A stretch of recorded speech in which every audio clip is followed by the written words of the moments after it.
Yeah, this shirt is pretty crazy on the green screen, huh? That's fine. We'll survive. Just post on Discord that we're going live and what we're doing.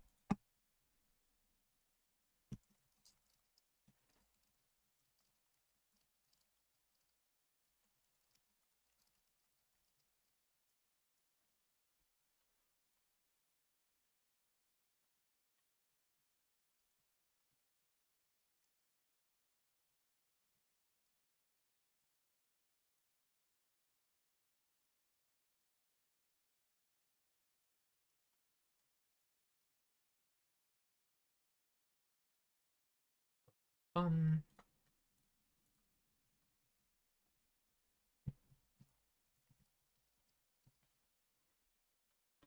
so we'll just wait for our boy to get in,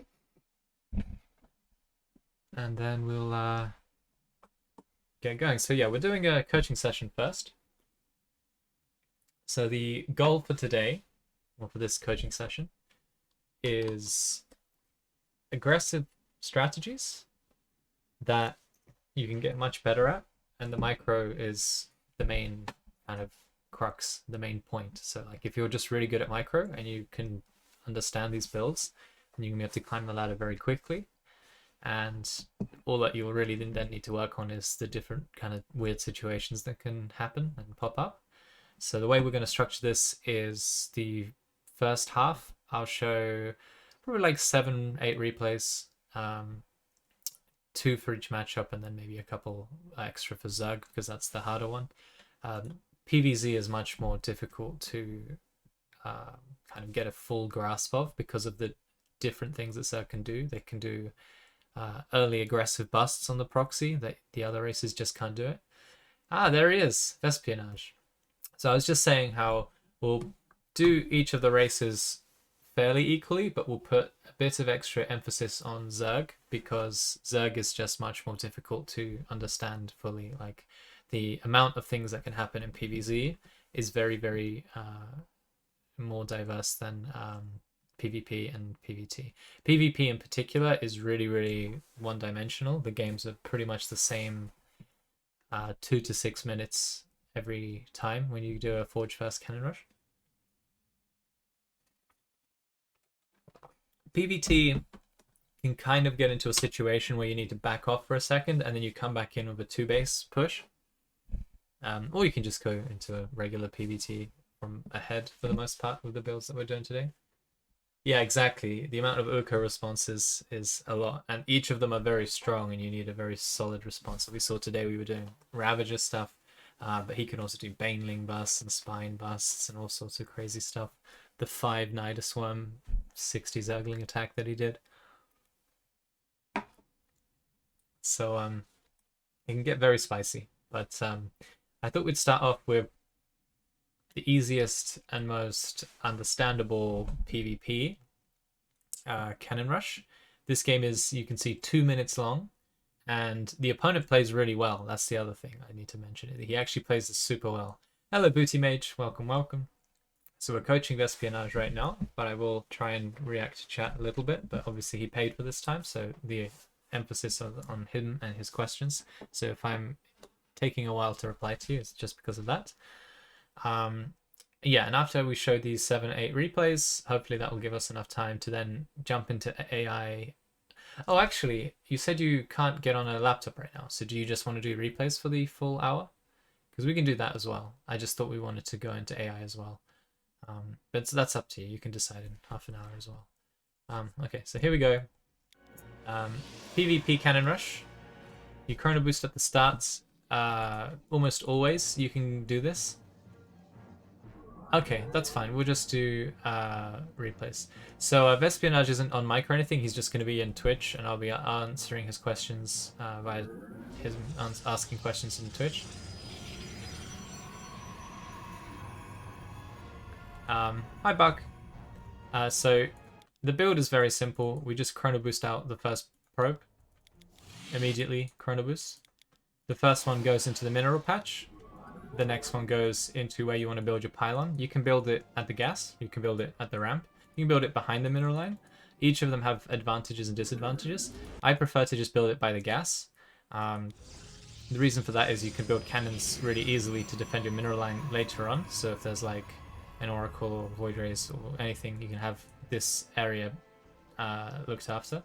Whereas at the ramp, it's much better against other cannon rushes because you can go forge, gateway, and then you just have a hard wall and they can't even get into your base. So once the pylon is done, the next probe that comes out, it'll be the 16th one, comes out, sorry, the 15th one, the 16th one building, comes out, builds the forge at 150 minerals.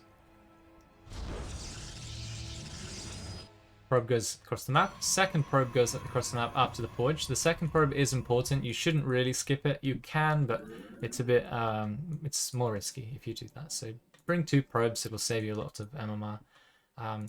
So the goal with the cannon rush like this is pylon at 1 minute or 1 minute 5, depending on how, like, so he's already waiting for me because he saw my probe with this one and it's an early probe. So my opponent's 6k MMR, so he kind of knows what's going on.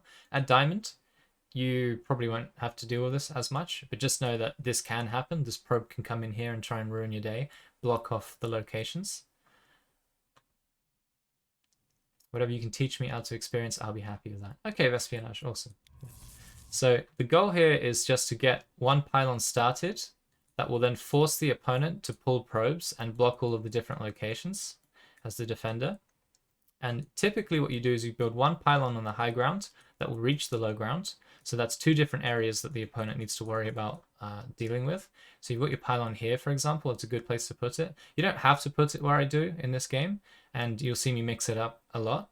But just the general philosophy is you need a pylon that will give you options to build the cannon and wall it in with buildings, and also in a way that your probe isn't going to get stuck and then die to a probe wall. So that's the main idea here. So I'm obviously being tailed immediately. That reduces my options. Like I can't go down here immediately on the low ground, which you can start with. You see in the other replays, I just start on the low ground, and that's perfectly fine as well. But this is a more aggressive one because he's kind of forced me into it with the early probe. So you just build a pylon. See, this pylon here allows you to build a 3 pylon wall and a cannon here. And that will be a very hard thing to deal with probes. You can deal with it with probes, so it's not like you get the wall up and you win the game or anything. And then I'm going away. I see a big pull at me. And I build another pylon here. This is actually misplaced. It should have been over here. But again, you just have to roll with it. This is a purely micro-based thing, and you'll see. So it doesn't actually look good for me because of how early he reacted to it and how well he microed. But we still managed to win just based off of micro alone, right? So you've got your 2 probes control group, obviously, so you can bounce between one and then the other. And you see what I'm doing with the probe is like doing these big, wide shift clicks around the main, so that if he's tailing me with 6 probes, it doesn't matter. Like this could be a bunch more probes, and I still won't lose this because I know he's rallied around. So he's actually rallied back around into the danger zone for the opponent. And you see the opponent is playing well. As I say, it's a good opponent. He's got 1 probe on the low ground, so if I try and go here, he'll try and block my probe with his, and then if he can stop the wall off, he can send more probes down and kill any cannons I build there. He's got 3 probes on one side of the cannon. His big mistake is he doesn't have probes on the other side of the pylon, sorry, of the pylon, obviously. So if he had probes here and here and here, then I'd be in a bit of trouble because I don't have another pylon to play with and force him to react and do well with the micro there. So this is the simplest one, and that's why I chose this replay, is that I've picked 1 location and we're just going to play around with that. So you see, we're just keeping the probe alive. It's very important to keep both of them alive. You see, I go over here to build a cannon or a building, and he immediately comes in and blocks us. So then we need to walk away. He is the barcode. I'm called Lich in this game. So he actually puts a pylon there to stop me from building a cannon over here or over here. So nice little block from him. But again, I immediately back away from all of his probes because we don't want to lose them. You see, he's now moving over to the right side because I can build a cannon, gateway, pylon, and wall on a cannon on this side. And that leaves me an opening. And this is the crucial part, and the micro and the kind of the thinking behind this kind of style is he opens up a space and you immediately, in the space of 2 seconds, win the game with that space, right? So we come in here and we're going gateway on this side. So that's now walled in with the pylon there.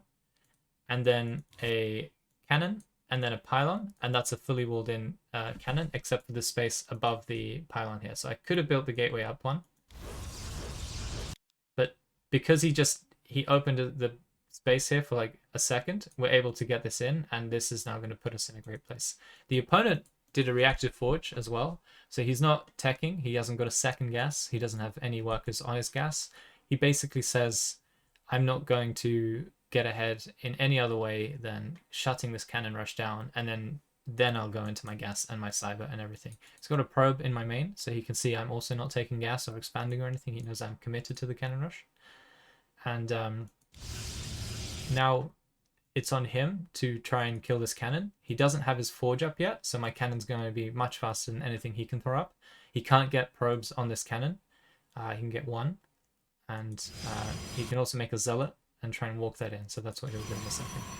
So you can see zapping me of the one probe and chrono boosting a zealot out. And then once his forge is finished, he'll build cannon. So we know what he's going to do.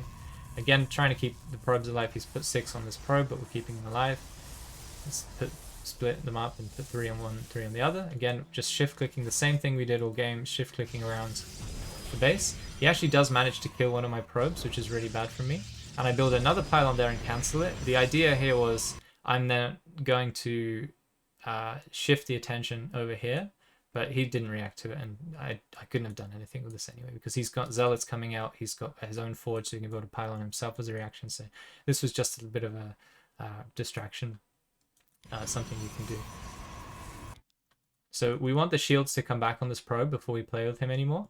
And something I didn't mention, when this probe died, he died to build a cannon in a nice cannon spot, which is fine, because I still have one probe left, and the other probe did a very crucial thing. So you see probe micro is key here.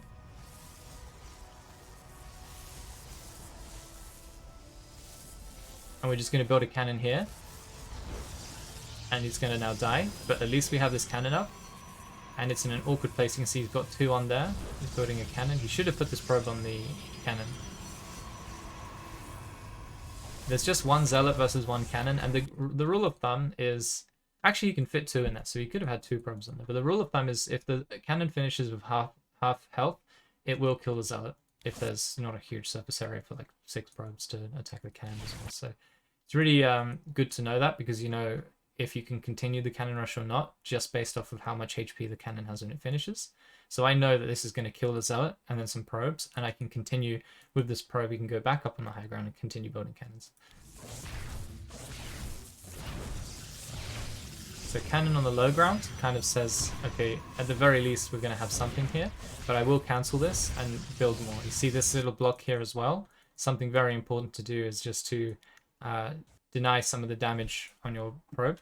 If the probes are a good distance behind your probe, you can always just build a pylon, and then these are no longer following me, which means that when I go up here to build cannons, I don't have 2 probes that are going to zap me. And since I only have 1 actual health on the probe, this is actually quite relevant in this case. So now there are no probes following me. I can build cannons, cancel that, build more cannons, and he leaves the game because he knows he's already dead. He doesn't actually quite kill the first cannon, and I have another cannon to kill his building one, and he just doesn't have anything coming. Not a zealot, not more cannons. He only has probes to defend this, and he maybe even saw that I cancelled this one. So I could have even built another cannon here, and he's got nothing. As I say, he doesn't have gas, he doesn't have a cyber, he doesn't have any tech transition. He was all in on defending, and he didn't quite defend. So this is the kind of crazy game that you can get. This is a 6k player, so he played very well. At Diamond, you won't have to deal with this as much, but obviously you'll be dealing with learning how to do all these kind of neat tricks and stuff like that. So even though this was a 2-minute game, it's quite a lot to take in. It's a lot of small, tiny maneuvers. Yeah, exactly. Intricate adjustments. And you're kind of just playing and reacting to what he's doing. There's a few points here. One is definitely the probe HP. You're trying to keep both of them alive and only sacrificing them when it's worth it. So I sacrificed 1 for this cannon, and obviously I still wanted to save the probe, and if I could I would, but this cannon meant that he would never crack me with just 1 cannon of his own. He'd need 2 and also kill this cannon. In this game he actually didn't quite manage to kill this cannon, but in another game this cannon would have died, and then I'd only have one cannon left. He could have had two cannons, so I would need to build more stuff of my own. Remember, we also have this gateway, so we can go make a zealot of our own. If he falls back, so if he just lets all this die, we just chrono boost zealots into his mineral line. So yeah, it is. There's a lot of logic and a lot of adjustments you do based off of what your opponent is doing. And keep in mind, this was like a worst case scenario, because this map is one, not a really great one. It's quite mediocre. And two, he was early scouting and on our first probe very quickly. That changes the dynamic of the game a lot. So do you have any questions about this game before I move on to the next one?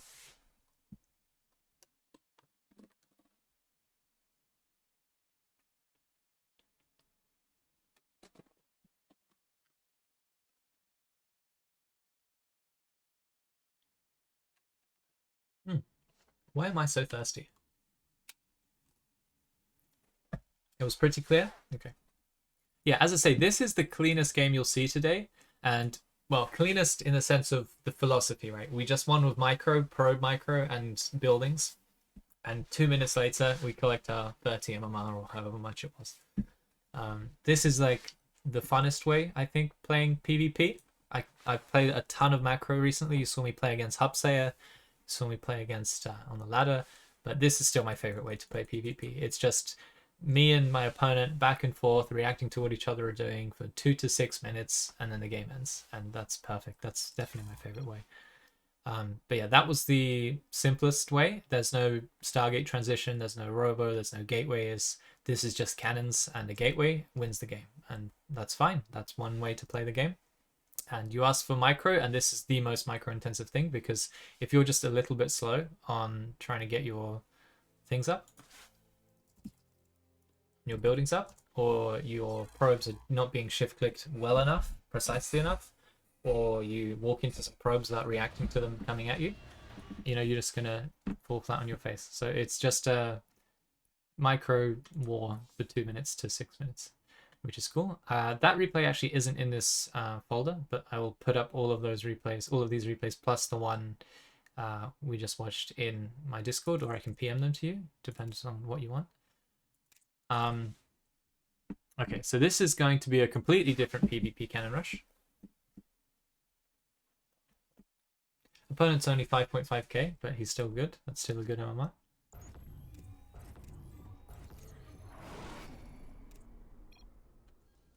Fast forward. So I don't chrono boost at the start of the game, but that doesn't really matter. Like, it's just something you can do. You can chrono boost it. The reason is, if you chrono boost, you cut at 17 workers, and you have 3 pylons to build a quick 3-pylon wall if you need it. But on this map, as long as it's on Discord. Okay, awesome. Yeah, so the logic behind the chrono boost is just, if you chrono boost immediately, you're going to cut a worker sooner than if you don't chrono boost, and you'll have more minerals for the first 3-pylon wall. This map doesn't have amazing 3-pylon walls. There's one there, there's one there, and there's some, I think, behind the mineral line, but don't really do these ones on this map.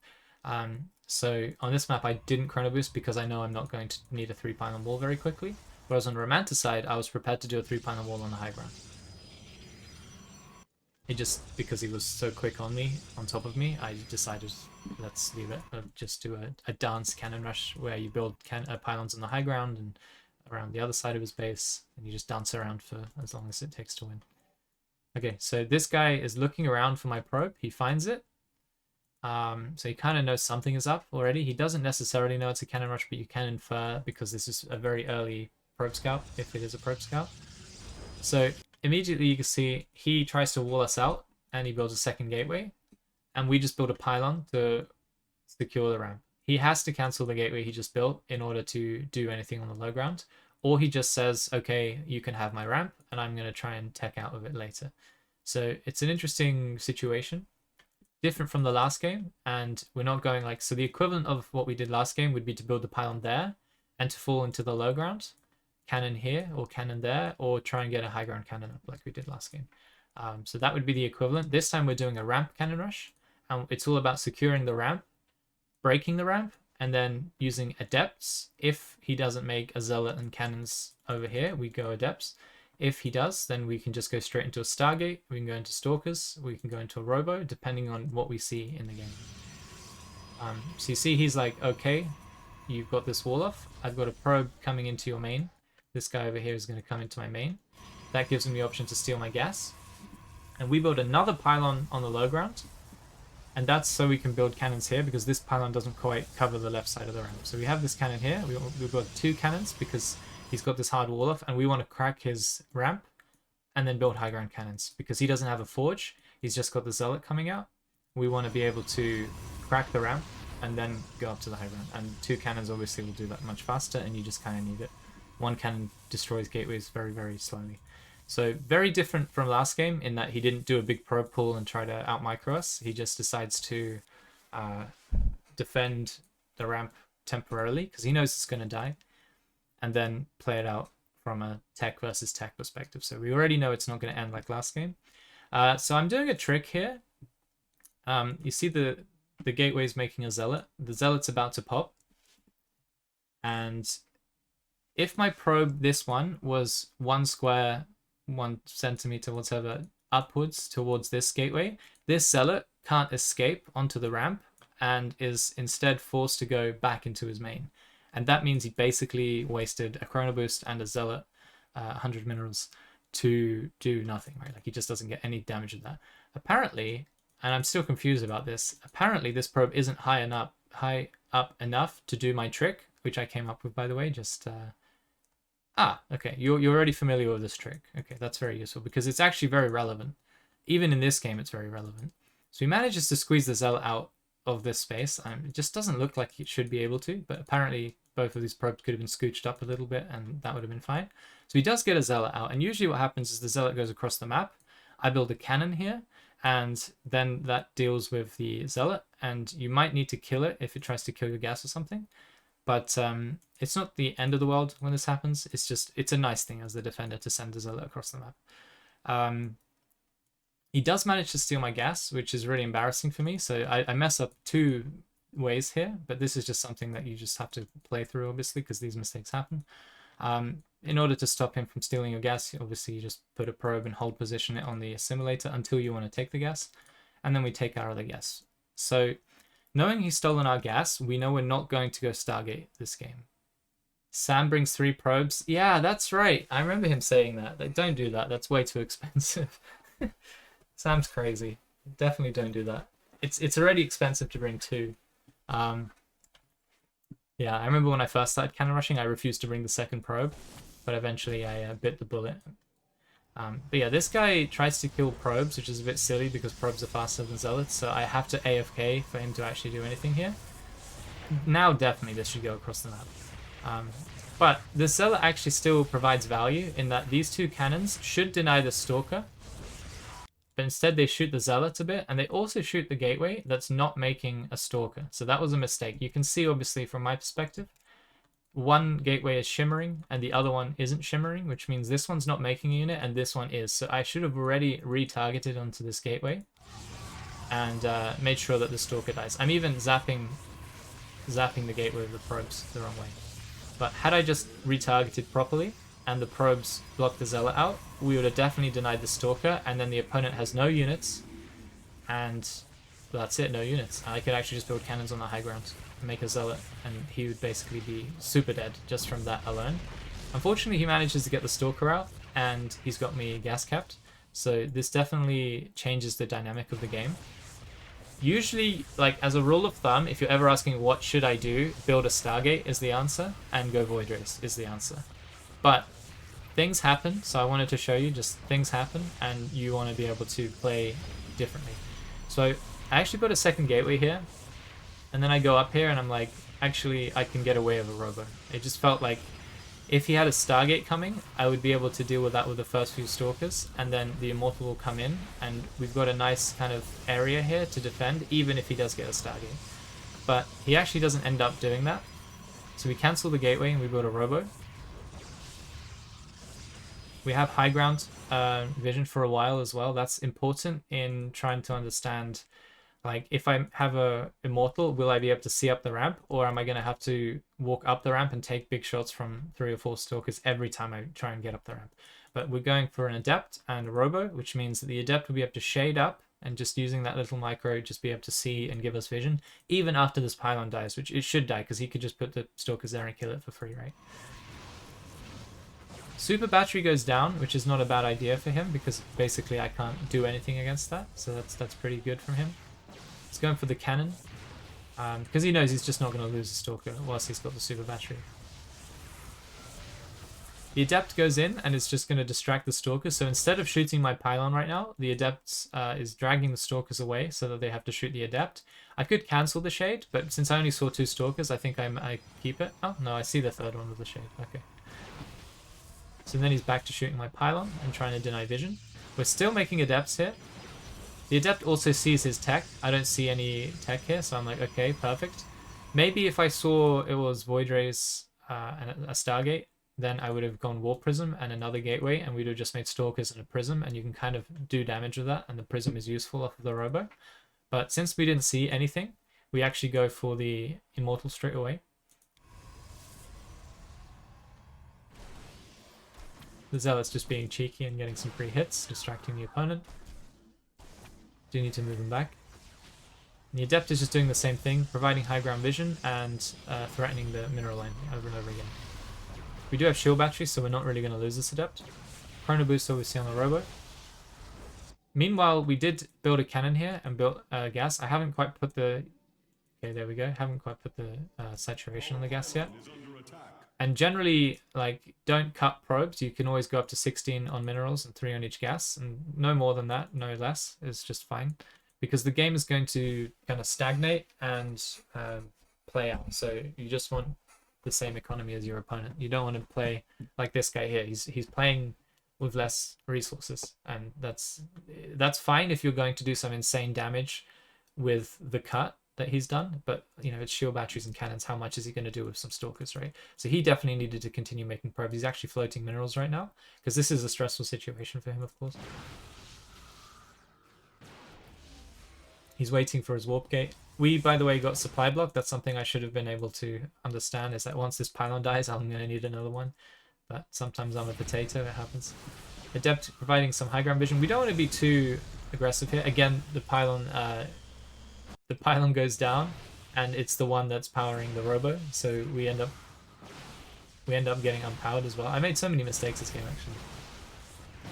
But it gives me plenty of opportunity to talk about how to react to certain situations. So losing for content once again. We built a Stargate after the Robo here because you can afford Robo Stargate production off of 1 base gas, which is huge, right? That's perfect gas spending, and the unit itself, the Void Ray, is actually very strong in this kind of locked in front of shield batteries position, provides high ground vision. It also just sits on top of the Immortal so that you have 2 units shooting from the same space, which obviously is very effective.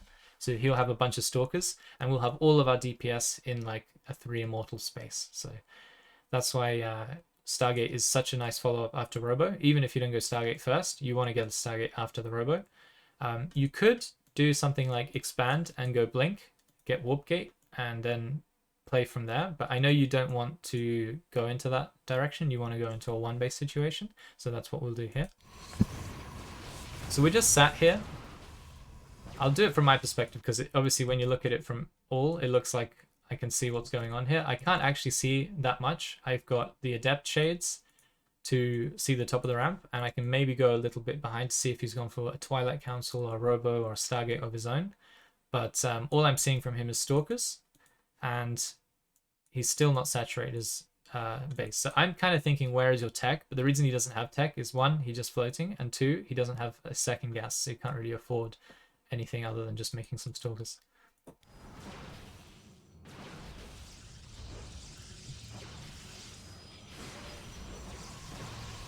Say your Robo was up and you got the Prism and Stalkers and he does go Stargate. Do you respond with your own Void Rays? Or I do, yeah. If he went Stargate and much fewer Stalkers, then I would eventually have gotten my own Void Rays up. Just because if you go Robo and Prism. The Prism is very useful for a while, and then at some point the Void Ray number from the opponent is so strong that he will just decimate the front Stalkers before you can pick it up with the Prism, or he'll just go and kill the Prism. So Prism is like a temporary, in terms of a cannon rush, it's like a mid-game unit. It is useful. It provides high ground vision when you don't have anything else to provide high ground vision. It allows you to pick up injured Stalkers and throw them back onto your shield batteries. So your Prism can sit like here, pick up the Stalkers on the ramp, and gain value off of that. So the Robo isn't a complete waste of money, but over time, the guy with the more Void Rays will have a much easier time. And if that's the case, all I'm seeing from this is Stalkers are expensive. Yes, Stalkers are so expensive. For what you get for them, like, well, they're just the unit, like the core unit that you can get out very quickly and off of Warp Gate and shoots up. It's like a core unit, but it loses to all of the tech units. So Stargate Immortal is just fantastic. So yeah, what I would have done is I would have pushed with some Stalkers in the Prism, realized that I wasn't going to do any more damage if the opponent's playing well. He just won't take too much damage from the Prism Stalkers. Then I'd go my own Stargate, and then I would sit and defend and expand, right? Because pushing into him with less Void Rays isn't going to work. But I will have my own Stalkers, a Prism to micro, and a Prism won't die sat here. It might die if I push up. So the Prism would just be sat here with the Stalkers. The Void Rays of my own will come in, and I'll just sit here and defend and take an eco lead, and then I can take a second Stargate and catch up in Void Rays and win on that grounds. Or what you can do is you can build a Stargate at home, pump out Phoenixes, and then have a Nexus. And if he's gone Void Rays, especially 2 Stargate Void Rays, if you have a bunch of Phoenixes, he can't ever leave his base to attack your Nexus if you've got Phoenixes, because Phoenixes just trash Void Rays. With micro, because you can just pull the injured ones out, and just cost for cost Phoenixes and Void Rays, Phoenixes win, and that's if you don't micro them, and if you do micro them, then they win really hard. So catching your opponent with a bunch of Void Rays going across the map, and you've got your own shield batteries and Phoenixes, is fantastic. But from a one base perspective, if you don't want to do that, then just defend, get your Stargate, and when you mine out here at 7 minutes, you build a Nexus and you throw 8 of your probes onto your natural. It's still basically 1 base economy, but your opponent has half base economy because he's mining out and he has no way of fixing that. Poor man's Blink, exactly. That is basically Ghetto Blink. Yeah, that's right. It's more useful than going Immortals against someone that's massing Void Rays, because basically the Immortal has a very short shelf life and he's just going to die, and he's very expensive as well. So if he's not plowing on Stalkers or Cannons, he doesn't really need to be here. And if the opponent's gone Void Rays, he's not going to be making too many Stalkers. And if he does, then that's not great for him either. Like walking down a ramp with Stalkers is awful. Like you need Blink. So that's the logic behind that. I'm fine with macroing out as long as I have like a second timing in mind. Okay, yeah. Yeah, I don't know. If you go Phoenixes, there's not really a timing because Phoenixes don't do damage to buildings, so the game kind of just stagnates out. You harass him, you kill his Void Rays. I mean, generally, they'll just leave. Like, what would happen is he breaks your proxy, the Robo dies, this Gateway dies, all these shield batteries and cannons dies, but you have another base and Phoenixes. He does a big push across the map, it doesn't work, and then he leaves the game. And that's basically it. So yeah, probably I can advise you to go Phoenixes as well. But as I say, you can just go Stargate of your own and defend, and just make sure you defend.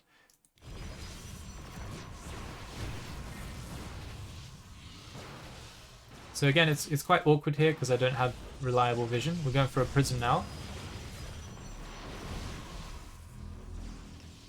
Prism will give us high ground vision and also allow us to micro. I just am a big fan of getting a Prism in these situations because I love to micro it, and I know you like to micro as well, so this is fine. You don't need a second Immortal until the Prism's out. And the Prism also saves on gas. So you see I have 150 gas right now, and had I gone 2 Immortals, I wouldn't be able to afford the Void Ray, which is 150 gas. So the Prism is just a nice way to spend minerals that isn't more shield batteries and more cannons. And that's something I will say as well. A lot of really high level cannon rushes make the mistake. Turkey Dan, I hope he doesn't mind. I always tell him this. He makes like right now I have 6 shield batteries and all of them are useless. Dan would have like 10 shield batteries and all of them would be useless. That's 400 minerals. That could be a Nexus or a Warp Prism or literally anything else that isn't completely useless. My opponent as well is over making shield batteries because you kind of have like 3 or 4 shield batteries with energy, and then that is as much shield energy as you'll ever need for a fight. You're not really poking each other and draining each other's batteries with this kind of situation, because there's enough distance to say if you extend any further out, you just are out of range of the shield battery. So these two at the back here, think about how close I need to be fighting him for these to actually get any value during a fight. Like it's going to be have the fight and then retreat to the shield batteries. And as the defender, you always have super battery as well.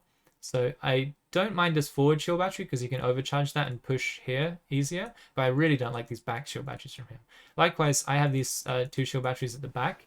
They will heal things at the base of the ramp, so they're not as useless as these two, but they are pretty useless. Like I could have gotten away with less shield batteries, but I played it safe because it's a weird game. So just keep in mind not to overbuild cannons and shield batteries. It's only when you have enough minerals after you do your immortal Void Ray. I should be starting a Void Ray soon. I'm busy microing, but this Void Ray should already be out. Come on, Void Ray. Did I just forget about the Stargate? Yeah, I'm just microing right now. Come on. This is so painful. Just build the Void Ray. Oh my goodness. I think I've just forgotten about the Stargate altogether. I mean, I'm taking nice poke trades here. Like, we're killing the Stalkers right now. As I say, he just lost a Stalker, and he's got 3 shield batteries that had energy, and they just don't do anything because they're too far away. And this is what I mean about just not overbuilding useless buildings. So there's the super battery. You have to respect that. Like, almost always the answer is run away really far away from the super battery, because the amount of units you need to actually break through this bad boy is like 4 Immortals. I'm not even sure if 3 Immortals is enough, if that makes a bad trade. Again, he's losing Stalkers here. We just targeted those down. He's out of range of his batteries. And he's just slowly losing the game. We do eventually start our Void Ray. I should already have 1.5 Void Rays instead of 1. Yeah, exactly. My Stargate is just like, nah, we're just aesthetic. Holy heck. Okay, we do eventually have Void Ray, and now it's like he can warp in gateway units, and no gateway unit is useful in this situation. Stalker is the least useless. Wow, sick play, Kappa. I mean, we both made a lot of mistakes, my opponent and I, this game, but I think this is a really good example of going 1 gas Robo into Stargate. But generally, you want to go Stargate. Like, this is just, if anything happens that you don't have the gas to go Stargate, go Robo, and then go Stargate. That's like the other way of doing this. So you asked for like the transitions behind this stuff. Decoration, exactly. So yeah, so you asked for like the transitions and the thought processes. The main thing with Robo is, okay, 1, can I go Stargate? If the answer is no, then I'm looking at Robo or Twilight. Those are the only other 2 tech choices.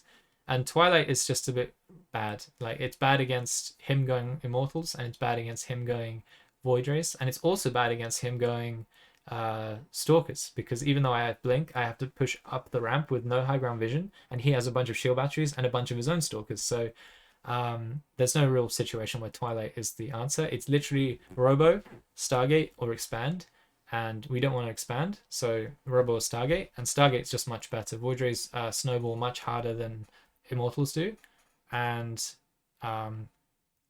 they also provide high ground vision, so it's just the way.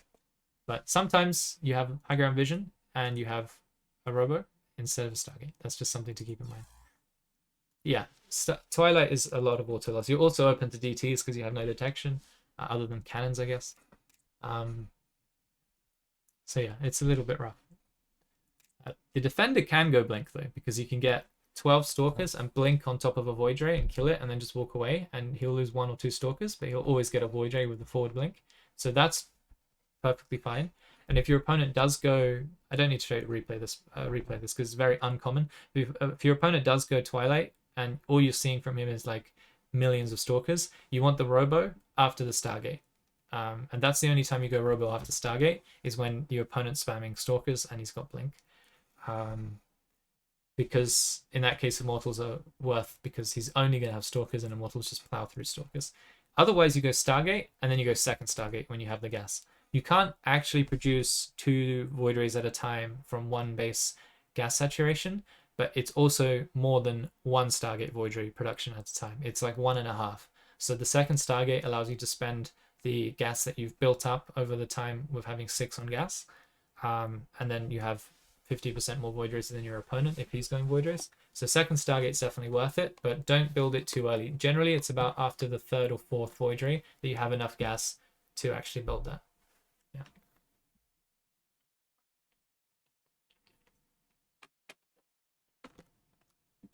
All right. Any questions about that game?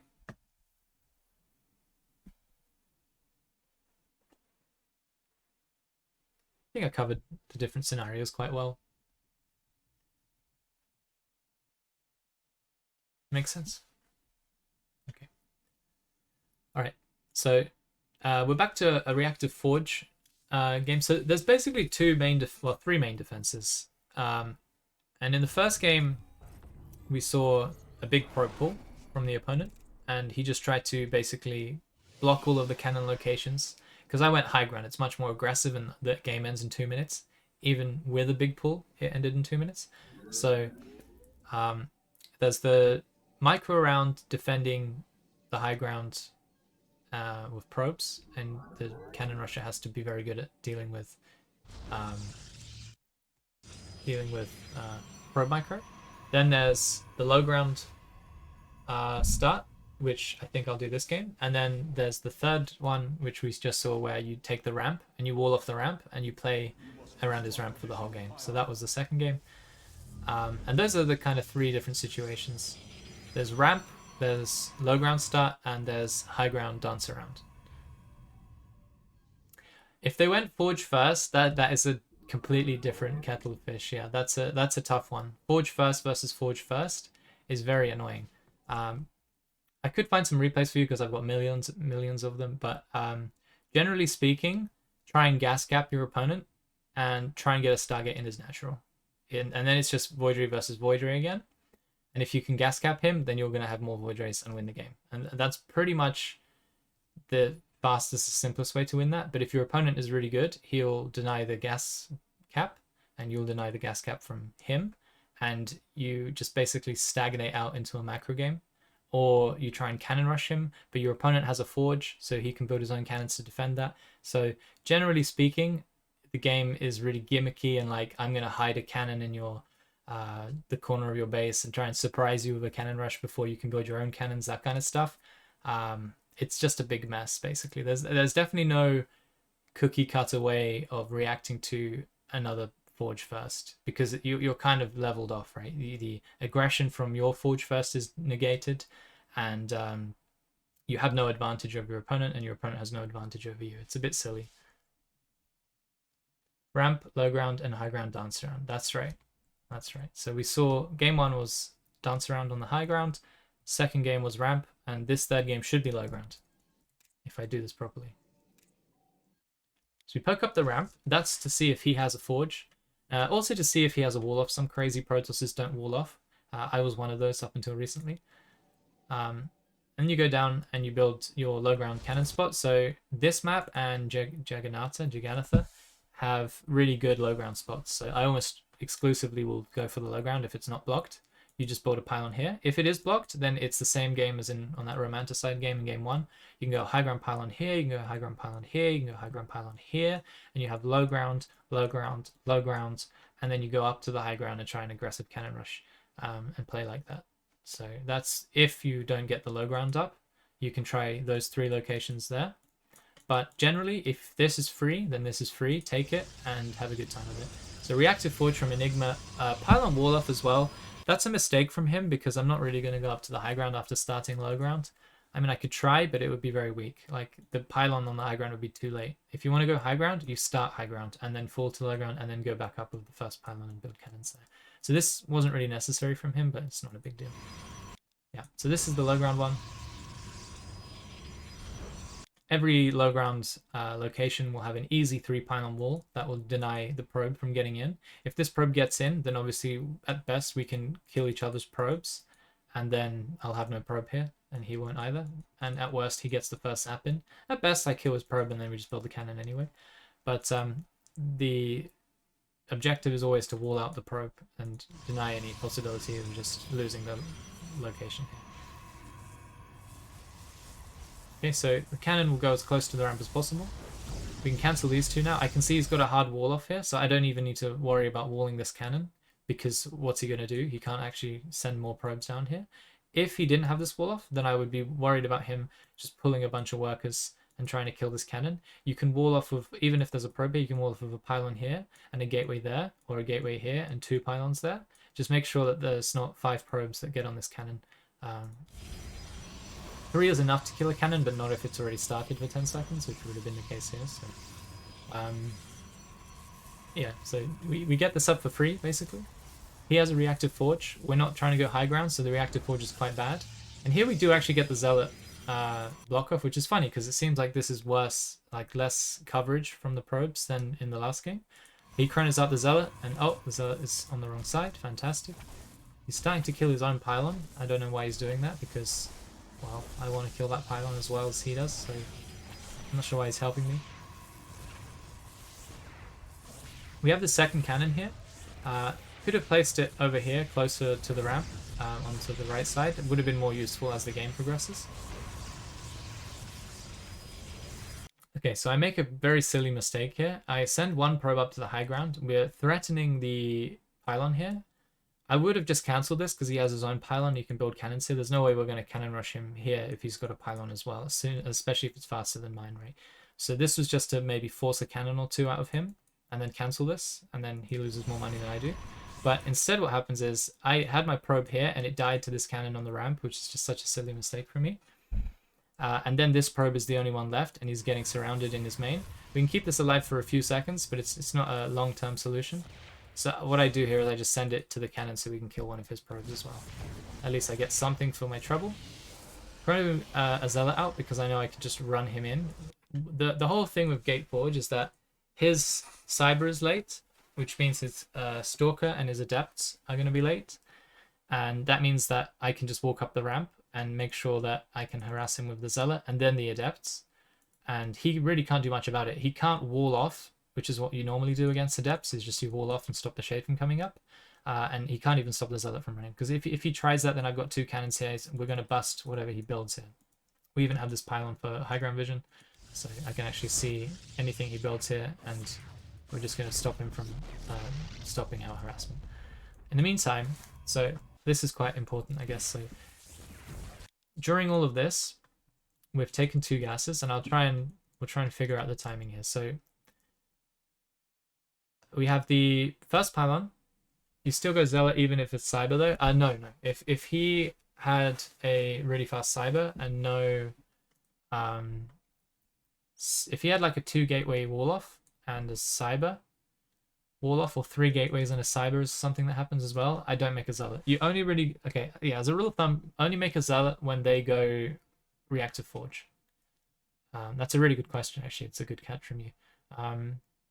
Yeah, because if he has a quick Cyber, he'll have a Stalker, and the Zealot will just run up the ramp and then die to the Stalker for free. So that just won't work. Likewise, you don't want to go too hard on Adepts because he'll just have a bunch of units out. So it's like a situational thing where I know your units are going to be late and there's nothing to stop me from just walking into your mineral line. If you do have units, then I know not to make my own Zealot or whatever, because I just know that I'm not going to get anything done with it. It's just a bit of experience, a bit of common sense. You just have to read the situation and understand whether or not the Zealot will be able to come in and do anything, or if it's just going to trash his mineral line. So yeah. But generally, if you see a Reactive Forge, make your own Zealot, make your own 2 Adepts and a Stargate, and you're in a great place. So he has a probe out on the map, which is bits of an issue because he can proxy stuff, and it's hard to find every single proxy location, and even if you do, what are you going to do about it? So it's quite kind of an awkward situation. So yeah, behind like the build order, I guess, the recipe, you go cannon, gateway, or gateway cannon, doesn't matter. Well, actually, preferably you go gateway before cannon, but again, it's not a huge issue. And after this, you can go for a second cannon, and then you take your 2 gases. All the meanwhile, we'll be making probes. So you see I've got a probe making, then a gas being built. And again, another probe being made. And I'm just looking and assessing the situation, but I will build a second gas in a second. There it is. So cannons, gateway, or gateway, cannons, 2 gases, and that's your recipe, right? As soon as your gateway is done, you build the cyber, and then as soon as your cyber is done, you build an adept and a stargate, and that's like the recipe. And in between all of that, you're trying to understand the situation. You're microing like this. You're losing your probe on the ramp. You're trying to understand if you should make a zealot. As soon as the gateway is done, you want to be building a cyber. So I chrono boost the zealot out, and then I go to my main, put on gas. Another good rule of thumb is you build your cyber and you saturate your gases at the same time, and that will allow you to build the stargate as soon as the cyber is done. That's just the way the timing works out. So you don't want to saturate your gas before then. You just build your cyber and saturate your gases at the same time, and it'll always work out really well. But yeah, we see the reactive forge. We see that we've destroyed his ramp wall, so we can just walk into his main. He does have a zealot of his own, so we need to worry about like just getting surrounded by probes and losing to that. And our zealot takes damage. But you can see he tries to build a cannon there and it instantly has to cancel it, which is already damage. And we're just dancing around here. We can't really attack his zealot because he has more HP because we just lost our shield walking up the ramp against the cannon. The zealot is providing vision to kill the buildings. So he's at least doing something by just sitting here like a pylon. And I made a second zealot because he only has one. So this already puts us in a place where we can start doing damage to him. So now he has to worry about losing probes here. And after the cyber is finished, which will be in a second. So we have the second zealot out. You don't have to do the second zealot. It's fine to just skip him. It's just a little micro advantage because I know he has to micro his probes and stop mining to do this. So we go for the probes there. He has to pull them away. He loses some mining. We pull away from the cannon. This cannon from here is pretty useless because it's like so far away. Once the void ray is out, we're going to sit here with it. Did you just kill his own probe? Interesting. So now he's building a forward cannon, which is fine. Shade comes out. We want to go to the back of his gases here because there's no cannon. He's got a zealot, so we're going to have to micro against that. Make sure we don't take too many hits from this bad boy. It's fine to take a couple of hits because you have shields on your adept. And look how close the shield batteries are. This map is fantastic. So you went straight Stargate because no cyber, right? Well, I mean, he does have a cyber. You just go straight Stargate every time. That's just your thing. Like, the guy who has more void rays wins the game in the end. So you just don't want to delay your Stargate at all. As soon as your cyber is done, Stargate every time. If you have both your gases. There's no, yeah, like this is what you want to do regardless of what happens. You want to have more void rays than your opponent. That's like the win condition. And if something happens that means you can't get a Stargate, so you got gas capped or you forgot to saturate or something, then you want to do something else. But the baseline cookie cutter build is always Stargate because your win condition is very simple. It's very clear. It's just have more void rays than your opponent. Yeah, so it's almost like a no reaction. The reaction is like there's nothing that tells me I can't just go. So you went Robo last game only because he had Stalkers. I went Robo last game because he stole one of my gases. So if I went Stargate, I wouldn't be able to afford it for a really long time. And then when the Stargate finishes, my void ray production would be much slower. I would have to wait for a while to trickle in the gas. Yeah, exactly. It was because of the gas cap. Yep. Yep.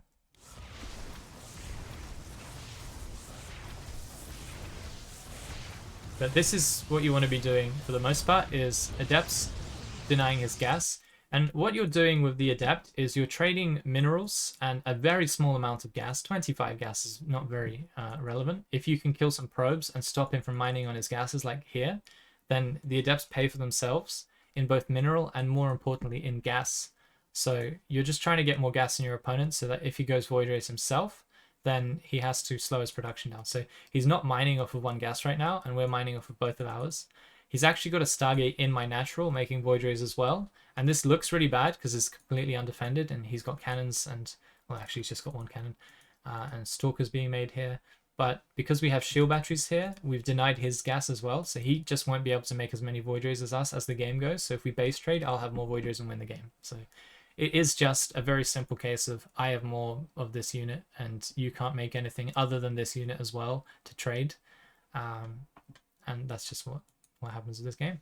And it's what happens generally. Like that's the whole game here is Void Ray Wars basically. Or you can go playing Stalkers, but as I say, people don't really do that, so you won't see it very often.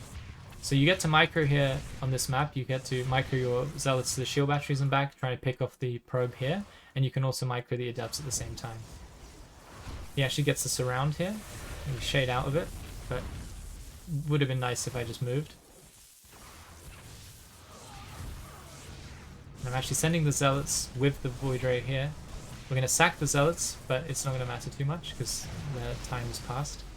And we have a Void Ray in his main, and he has a Void Ray in our main. And basically, it's going to come down to who can pump out more Void Rays before all of our workers are dead. We built a shield battery, which is quite nice because you can build it and then cancel it like that, and you kind of force him to kill a building instead of just the probes. So this is just buying us some more mining time.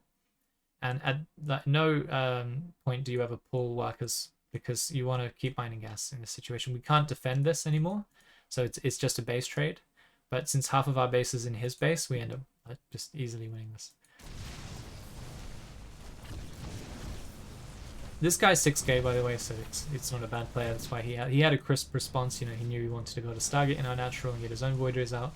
But right now, we're making a third Void Ray, and because of the harass we did with the Zealots and the Adepts, he can't make another Void Ray. He could make a Phoenix, but he can't make a third Void Ray. So, like, how is he ever going to win this game? Like, 3 is more than 2, and that's the end of it. We also have shield batteries. I guess if he had some shield batteries back here, he could recall and try and defend.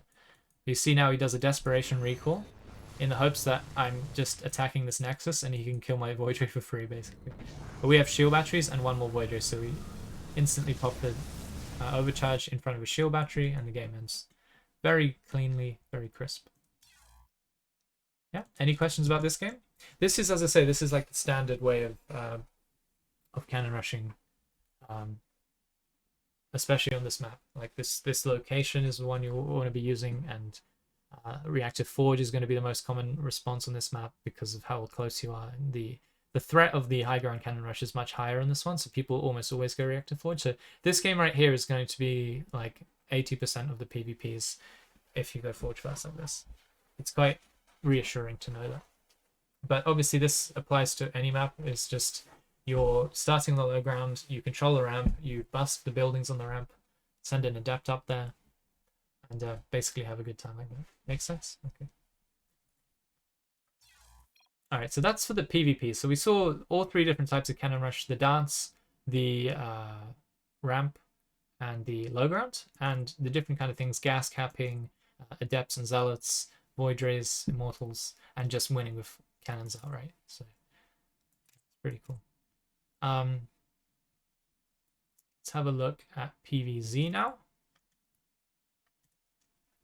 Alright, so this is an interesting game. I probably won't show you the end of this game because it's a bit of a meme. I go Tempest, which is not very common. I wouldn't advise you to go Tempest either. In this game, it made a lot of sense. So actually, I'll show you just so you understand some of the logic behind it. Again, you can Chrono Boost at the start of the game, or you can just not and Chrono Boost after your pylon finishes. Up to you. The start is basically the same. The second probe comes out, builds a pylon. Second probe out of the Nexus.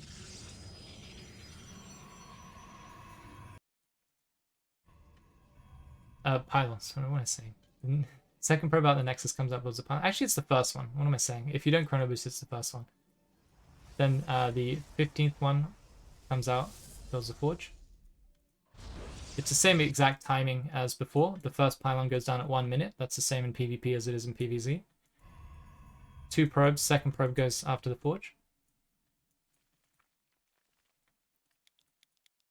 So I went over here first. If I didn't see a hatchery here, I would have built the pylon there because a 12 pool is very scary and this will defend a 12 pool. Any closer and the lings will get out fast enough to just munch the pylon and the cannon. So then this is the low ground start. It's also the low ground start in PvP, so you can use this for both. He's sending some drones, which is a smart thing to do. And we build the rest of the wall. Bosh. Bosh. Cute little trick you can do on this map is cancel both pylons and build the gateway. Like that. And then you can put your probe in the corner and build a cannon, and your probe will be freed. Freedom. Straight into your opponent's main, and you can see what he's doing. He's pulling more drones, so we know, okay, he's going to try and unpower us here. Just build another pylon, basically, is the answer to that. I actually built 2 extra pylons because I'm scared. Yeah, he puts drones on the second pylon, so we've got a 3rd pylon. Just a bit of zapping keeps him occupied. He has to do whatever he's doing, plus look at the drones. Don't want to lose them, so mineral walk out. You should know if you zap a drone, and then the drone has 5 less health, and the cannon will be able to shoot it twice instead of 3 times. So your probe attack basically becomes a cannon attack, and it allows you to do some more damage. So you see we managed to kill 4 there. We would have only been able to kill 2 or 3 had we not done the micro locks. Relevant micro, gateway finishes, immediately want to build the cyber. And 1 gas. I'll go over the build. It's very similar. This is a worker pull, so just like in game 1 in the PvP, this is very common. It's the simplest thing that happens. You just need to make sure you don't get unpowered and zap drones. And after your gateway and cannon, you want to build a gas. So we have the gateway and we have the cannon. If he didn't pull drones, we'd already have our gas right now. But since he did pull drones, we're going to spend some money on pylons and delay our gas.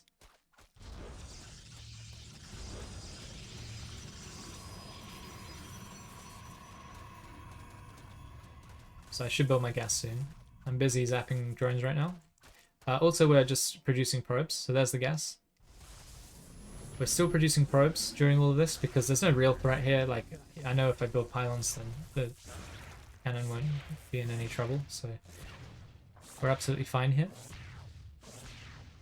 We have our gas. The gateway's about to be finished. He keeps his hatchery. Usually they cancel this, but if they keep it, build another cannon on the low ground. So you have 2 cannons shooting the hatchery. That means that the hatchery will almost always die unless they do something crazy, which in this game, this guy does something crazy. So just as a rule of thumb, if they keep the hatchery, try and get another cannon on the low ground. And we've already seen that he's gone spines. And we can also see, if we wanted to, that he has no gas. But we know from the spines and the fact that he kept his hatchery and the fact that he's making lings that he's going to do a ling spine bust. And this is quite scary sometimes, but generally I find this to be the weakest thing you can do as Zerg. A drone pull into a gasless spine bust. So I actually undervalue this. Had I respected this more, I would have probably built a cannon anywhere I could here and also trying to build pylons up there. We Chrono Boost Zealots out because we just know he's doing this gasless thing. So we just want to make it as costly as possible for him to clear us out here. Keep in mind right now that he's down 7 + 2, 9 workers. And just as time passes, we're just crawling ahead in resources. Yeah, gasless is very weird. It's a very weak response, but because I completely respected it, he actually clears us out here. We could just, like, even 1 more cannon here would probably be enough. But it doesn't matter because he's just down so many workers from the start of the game that, like, any kind of response after this is going to work quite well. So he's got spines and lings. And my response here is to go and build another proxy. He is busy with the Zealot and with the Lings munching my buildings here. So most of the time you'll get this up. It's a bit risky. If he ran straight there because he was map hacking or something, then this will die and then we'll have to play from a little further behind than had we otherwise. I have a probe here pretending like he's going to expand. So this is just a little mind game. He's sending his Lings straight across the map.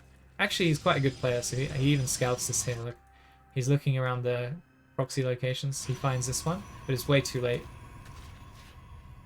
So we can wall in a cannon here. Make sure you just have 1 cannon up, and like how many Zerglings is he going to have to sack to actually do anything here? So we have a Stargate this time, and usually when you proxy against Zerg, it's Robos, because Immortals are just really good with Warp Prism Micro against Zerg. They don't have anything to kill the Prism with other than Queens. But in this case, look how injured his hatchery is. So I was like, I'm going to go Tempest and kill the hatchery.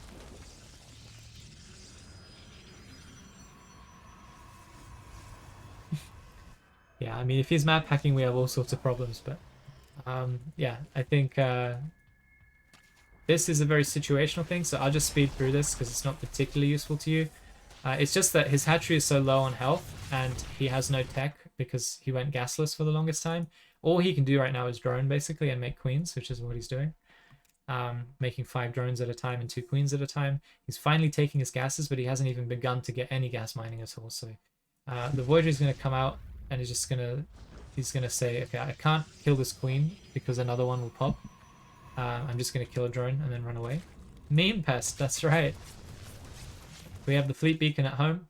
We have a cannon as well. Once the proxy was looking like it was going to die, obviously the thing that Zugs will do is send their lings straight across the map and try and deny the natural, but also they'll try and poke up the ramp. So build a cannon just like this, or here, or here, or anywhere, just to make sure you don't die to a simple ling run by. And then we're going into proxy. I'm taking a Nexus here because I'm being a meme. We're going to have an extra gas here, and I'm going to be able to pump out more Tempests. In actual fact, this Nexus wasn't too relevant. But yeah, basically the way this game goes is I get out some Tempests, we get the meme upgrade to do the orange Dorito balls and kill buildings faster. Tectonic destabilizes. And then we're able to kill this hatchery, and he doesn't really have much left.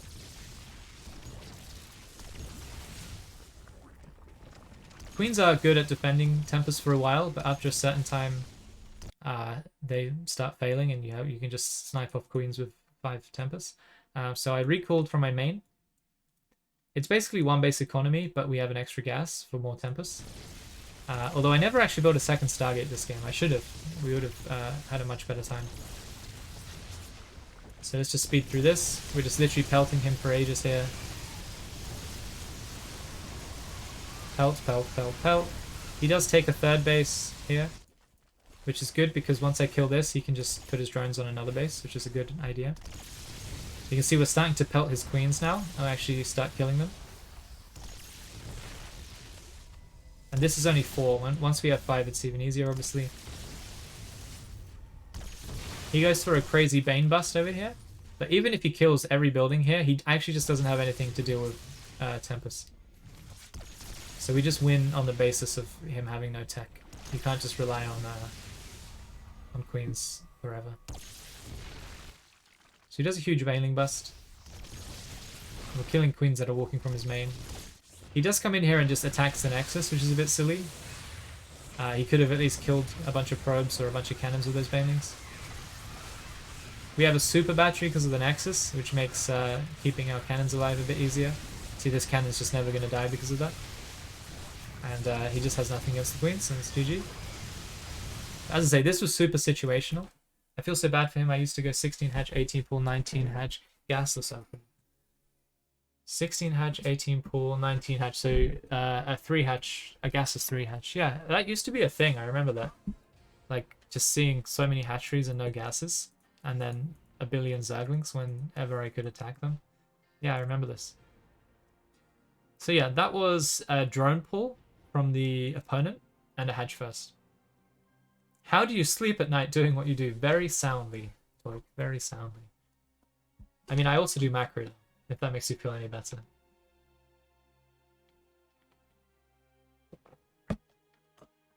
Okay.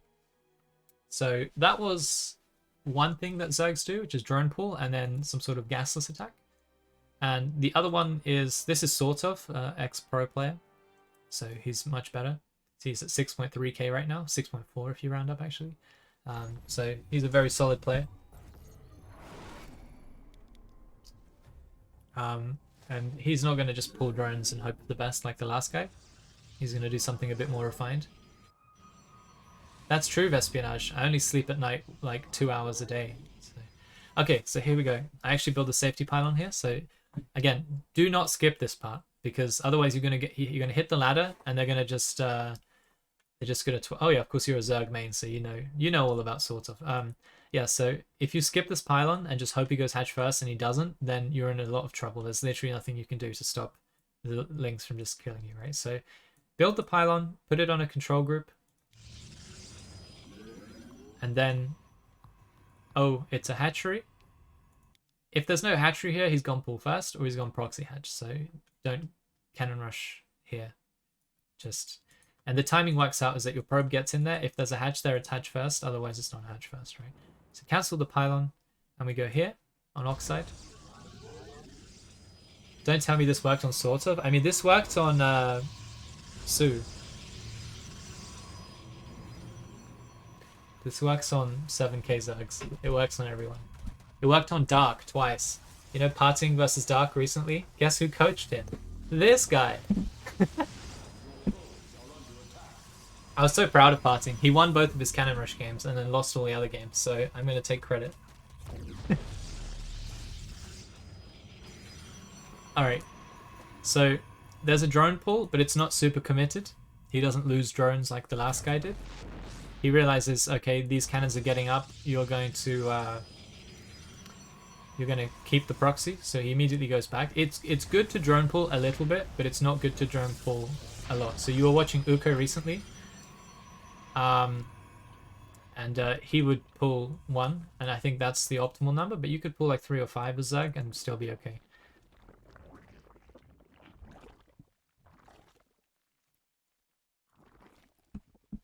Right? Parting did so well. We had a good session. I sent him replays. I even made him play Uko in customs to practice against a Zerg player. So we had it all nailed down. I was so happy that he won. It's just a shame he couldn't win the series and then shout me out in the interview, but whatever. Whatever. I'm not too sad. Okay, so gateway finishes. Cyber goes down. We don't want too many cannons, so don't like go and build 6 cannons or anything. We just want at most 2. You can get away with 1 in most situations, but I was scared, so I built 2. We see that there's a Roach Warren of 1 probe, and the second probe can now go... Oh, did I lose him? I think I lost him. Yeah, I lost my probe to a drone, which is really embarrassing. But yeah, this second probe should be on a patrol around the map to make sure that he doesn't have another base. So this hatchery here is just information that I should have, but I don't because of a silly micro mistake early on. So the recipe is 3 cannons at the ramp. This one doesn't count because it's forfeit, it's going to die. 3 cannons at the ramp and then 3 shield batteries, and that will hold pretty much everything except for Uko going Ravages. So you don't have to worry about that, hopefully. So 3 cannons, 3 shield batteries, Stalker production, Robo when you can afford it. And I've gone 2 gas already, 2 on each gas. But actually the customs of Uko suggests that maybe I have to delay my second gas a tiny bit, but it's worked against sort of, you know, so maybe I'm fine. So the idea here is Stalker, Stalker, Stalker. When the Robo finishes, if we have gas for an Immortal, we make an Immortal. If we don't have gas, then we just make a Prism first. Both are fine.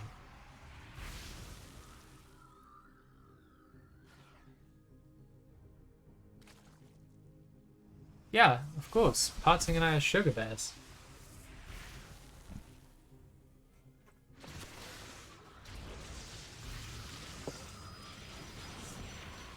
So the micro here is we're poking up the ramp as long as we feel it's safe to. If he was sat really close there and we're taking shots from the base of the ramp, then obviously don't go up the ramp. But since we know he's there, then we can poke up and then run back down to shield batteries. If you get shots off on Ravages, that's fantastic. That's what you're aiming for because they're very squishy. And if they're like half like this one, for example, it can die very easily to just a couple of Stalker cannon shots. So softening up the Ravages is very useful. We go Immortal first. And then we want to go for a... Oh, I go for another Immortal. I wonder why. I guess I go another Immortal because I don't know what he's doing. We recall these 2 Stalkers blind once the Immortal's out or once he's about half down. That's the recipe. It's just very good to do that. So we see there's an Overlord here and we managed to kill this Overlord, which means that we're no longer worried about Niduses, and we've got a pylon here to see about Niduses. So we're thinking he's on 1 base and he's going to go Nidus, but that's because we didn't get the scout off of the second probe. So there's just a bit of a silly mistake at the start. But the general recipe here is 3 cannons at the base of the ramp, 3 shield batteries, Stalker production off of 1 gateway into Immortals. Yes, exactly, Vespionage. I realize that these cannons are actually able to be wrecked from the high ground. Although these 2 are fine, actually. These are fine. Okay, that one isn't because you just managed to get 3 biles off. But once the Prism is out, we don't need to worry about this. So we have the Stalkers just patrolling around looking for more Overlords that might come in and build a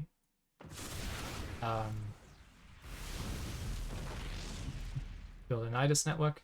We have the second robo when we can afford it, and when we think we're not going to die. If you think you're going to get pushed, so like Uka was just hard pushing me, ravages all of our customs. I didn't end up building my second robo in, I think, every game against him because he was so aggressive and giving me little space. So what I did instead was make Stalkers off of the gateway and make Immortals from one robo instead. Which is fine, it's just not as good. 2 Immortals gives you a way more micro potential and just strength generally. So you can see we're trying to dodge the projectiles from the Ravages with the Prism Micro, obviously dodging Biles as well. And once you have the Prism, there's no reason to not just keep pushing up the ramp like this and making sure that we're taking good trades. You shouldn't take bad trades. If you're microing well, you won't take bad trades against Ravager Queen with Prism Micro. Okay, and now this is what Uko's been doing a lot, is just walk down the ramp, but Uko does it much earlier. And we actually managed to get unpowered here, so pylons around the back of the robo would have been a good idea. But it doesn't actually matter, because as I say, it's the Warp Prism that's doing all the work here. It's just a completely micro-based transaction here, right? Like, we just pick up the injured ones, the shield pops up, the barrier, and he actually just lost all of his army to no shield battery support, just Prism Immortals, right? Like, it's just not a trade that Zerg wants to make. But as I say, this is 100%. If you lose the Prism, if you take too many shots and don't pick up the units before they die, then you're not going to have as much success as I'm having here in sort of. So this might be something that you're like, oh, why is this not working? And the answer is probably just micro. You said that you were dedicated to a micro-based strat, and this is pretty much that, right? So this is perfect. You see in a second he pulls drones, and against that you just want to walk away and pick up, drop, pick up, drop, pick up, drop away from the drones.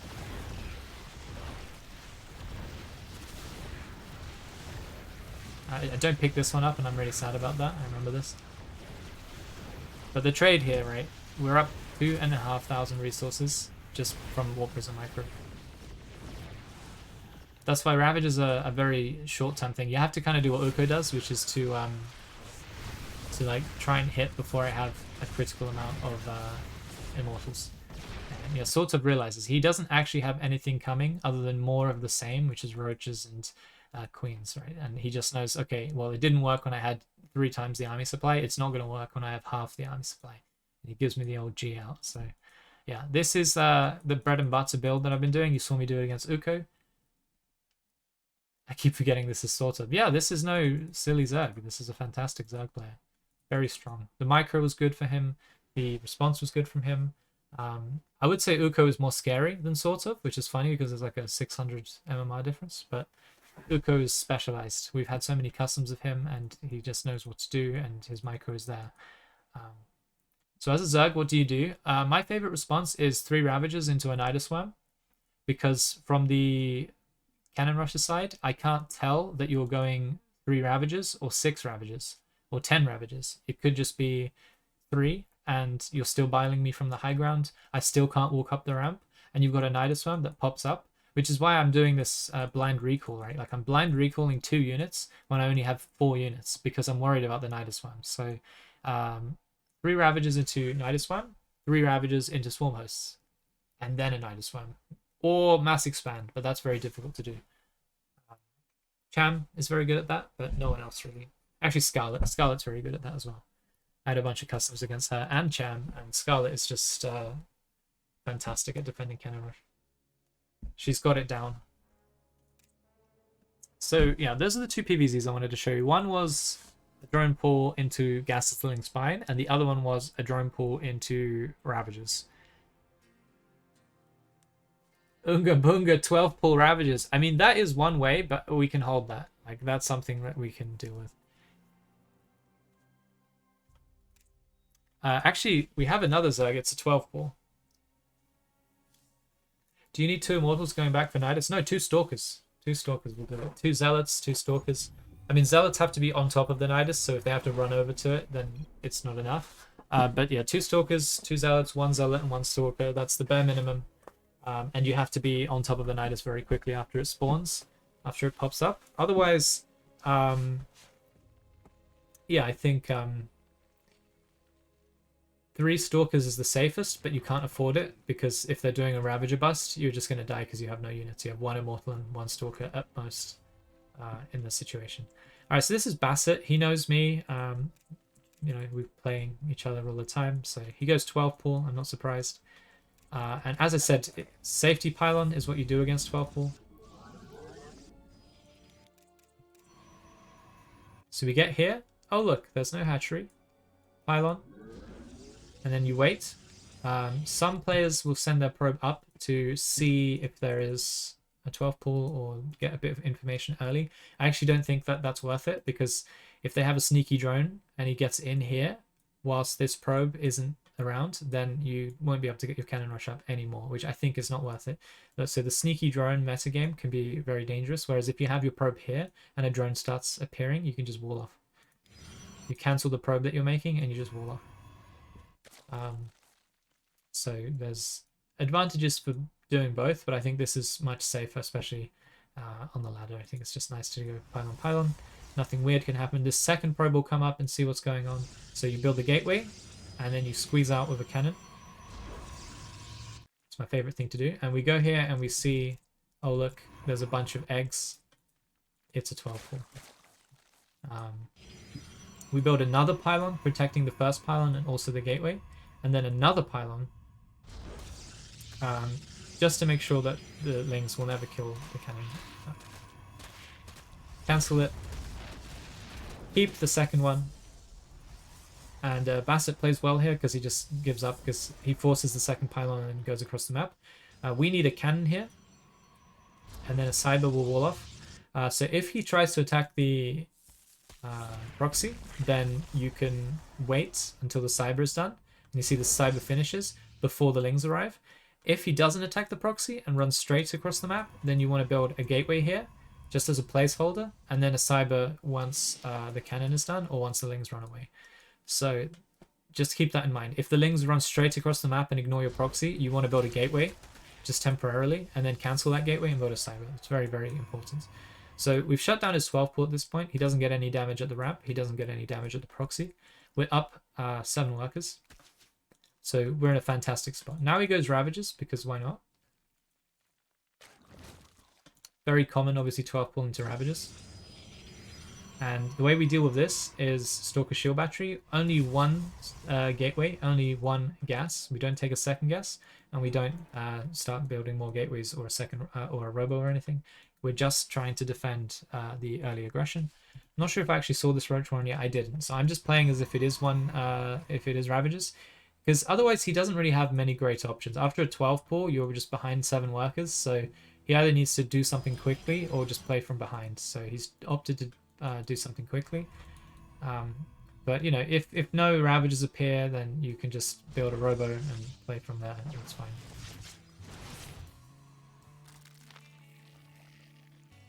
I think he messed up his macro a bit because the one Roach doesn't seem right. Should have had like 3 lava for when the Roach run finished. Yeah, I think he made 2 drones instead of keeping the lava for roaches. Because usually it's 8 on minerals in this kind of situation. And yeah, he's going to have some Ravagers. He can bile on the Stalkers and on the cannons. But with 3 shield batteries and 3 cannons, again, it's the recipe. 3 cannons, 3 shield batteries. He's never really going to break this. And again, now we're worried about Nidoswarms. Especially because of this, right? He's got an Overlord hovering around here. I'm really worried about Nidoswarm. He's even got a second Overlord, but I don't know that. Often the second Overlord stays here to perv on the production, see what's going on at the proxy. It's quite nice to do that. Luko does that all the time. And a big tell here is that he's not constantly biling me. If he kept on making Ravagers, then he should be on the low ground, throwing out biles and draining batteries and killing cannons. But since he's sitting on the high ground, it's almost always going to be Swarm Host or Nidoswarm. So that's a big tell. And in this game, it's going to be Nidoswarm, but it could also be Swarm Host. Swarm Hosts are very uncommon, but if you do have to play against that, then what you want to do is take your scouting probe like this one and build nexuses really far away, so that once he starts pelting you with Swarm Host, you expand faster than he's killing anything, basically. And then you can go any tech you want. You can go Blink Stalkers, you can go Mass Phoenixes, Dan used to do that. So 2 Stalkers blind recall as the Immortal, or in this case a 4 Prism is being produced. And you see the Overlord here is going to get it, he's actually going to die. And we shut down the potential Nidus Worm at the top side. Unfortunately, he has a second Overlord, and I react really slowly. So what happens this game is he actually gets a second one out. Wasn't the safety pylon at the back last time? No. On Oxide, it was in the third, on the top of the ramp, but that was a different map. On this map, it's in the natural, at the far side of his natural. But yeah, there's a different safety spot on every map. You can see my stream for that. You can look at the replays if you just need the spaces, or you can just ask me. I can tell you pretty quickly. So yeah, it's the same thing as last game in that we're going one gate, one robo.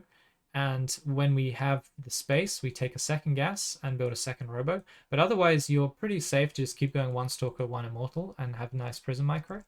And we have 2 stalkers in the main to defend against Nidus Worms. So we're constantly looking at the minimap to see if there's a Nidus Worm coming. In between microing the stalkers and the War Prism. Unfortunately, I don't follow my own advice, and I'm too slow at looking at the minimap. So even though I do react to the Nidus Worm, it's too late and it gets up. But you'll see in a second that we still win. So yeah, if this does happen and Nidus Worm gets up, just try and base trade. Go up the ramp and try and kill him, and then go and find his base that he'll make. They always make another hatchery. I mean, the safety pylon is quite simple, right? So I come in at 1 minute, so we're at 6 minutes now. I'll try and remember that. So we come in at 1 minute, and we see that there's no hatchery here, so we know it's a pull first or a proxy hatchery. But what this pylon means is our cannons are further away and away from the high ground. So if he goes 12 pull and makes a spine, then if we have cannons here, it's going to die to the spines or the queen that comes out. We just have no way of controlling the ramp. So it's pointless to go very close to the opponent if he's going to have his tech out fast enough to just destroy everything we build there with the first queen or a spine or road Ravager. So instead we build further away and in a place where you can get a nice 3-pylon wall and squeeze out of a cannon most of the time. Oh, okay. So yeah, the placement is just there's like a certain distance between the lava where the eggs, where the lings come out, and where the cannon is. And this is pretty much as greedy, I guess, as you can get. It's like one screen basically of running. So this is perfect. Any closer than this and the lings get there and just munch the pylon and then munch the cannon. You're giving me a big, oh, you get it? So it's just a distance thing. As well as the high ground thing where you can bile and spine from the high ground before we can do anything, like get a zealot out or something for high ground vision. So yeah, it's just a distance thing, yeah. So now we have our gateway and cannon. As I say, it's even close here, but he sends 2 lings to chase a probe, and he sends these 4 lings to chase another probe, hoping he'd get the probe kills. So he gets neither. So if he just jumps straight onto the pylons, he could kill this one, and he can kill this one. And if he kills the last one, so if he kills another pylon, he can just commit to the pylon and then kill the cannon before I can repower it. So it's just a distance thing. Okay, we'll go back to 6 minutes. It doesn't really apply to like a 17 pull, but you don't know it's a 17 pull until it's too late. So generally you build the safety pylon, and regardless of which pull first it is, you have to commit to building out the safety pylon. But like if I had map hack and it's 17 pull, I could probably try and build close and probably try this location anyway. But we don't know that, so we just commit to this location. And that's why 17 or 16 pull is pretty scary, because it forces you to take the less aggressive position, but it also gives you the eco to go up to Nidus or Swarmhost or something. So as a Zerg, the best metagames is like 16, 17 pull into Swarmhost, into Nidus, that kind of thing. For sure, like that's just the best kind of metagames. So yeah, he's actually building a Nidus here, and we react slowly. Our Stalkers are up here. So he gets the Nidus up, and he pops out all of his army here. We managed to kill the Nidus one, which is something, but it's not much. So in this case, the trigger has been pulled, and we just have to commit to the base trade, right? He's killing all our workers, but we're going to get good trades against him with the prism. Still have to micro, not like that. Don't lose your units. There we go. That's better. We're still making Immortals here. He makes a Nidus now.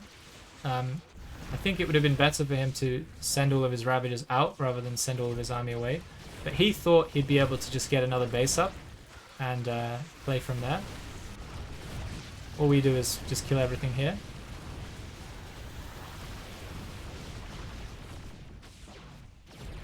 And then I'm sending 2 Immortals in a Prism so we can begin chipping away at his army.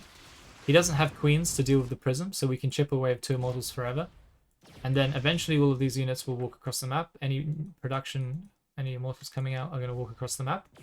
And we just base trade and then try and kill him. This is a very common situation. Even though I killed the first Overlord, and he shouldn't have been able to Nidus Worm, he did Nidus Worm, which is why I think it's very strong. It's just very, very difficult to consistently kill the Nidus Worm. I'm building a Cyber so we can build more shield batteries because we lost that at the ramp. We just do some micro here. Get some nice trades.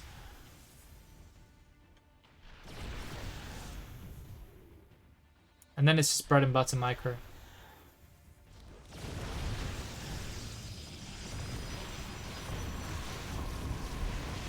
Cancel the buildings there because he's swarming us.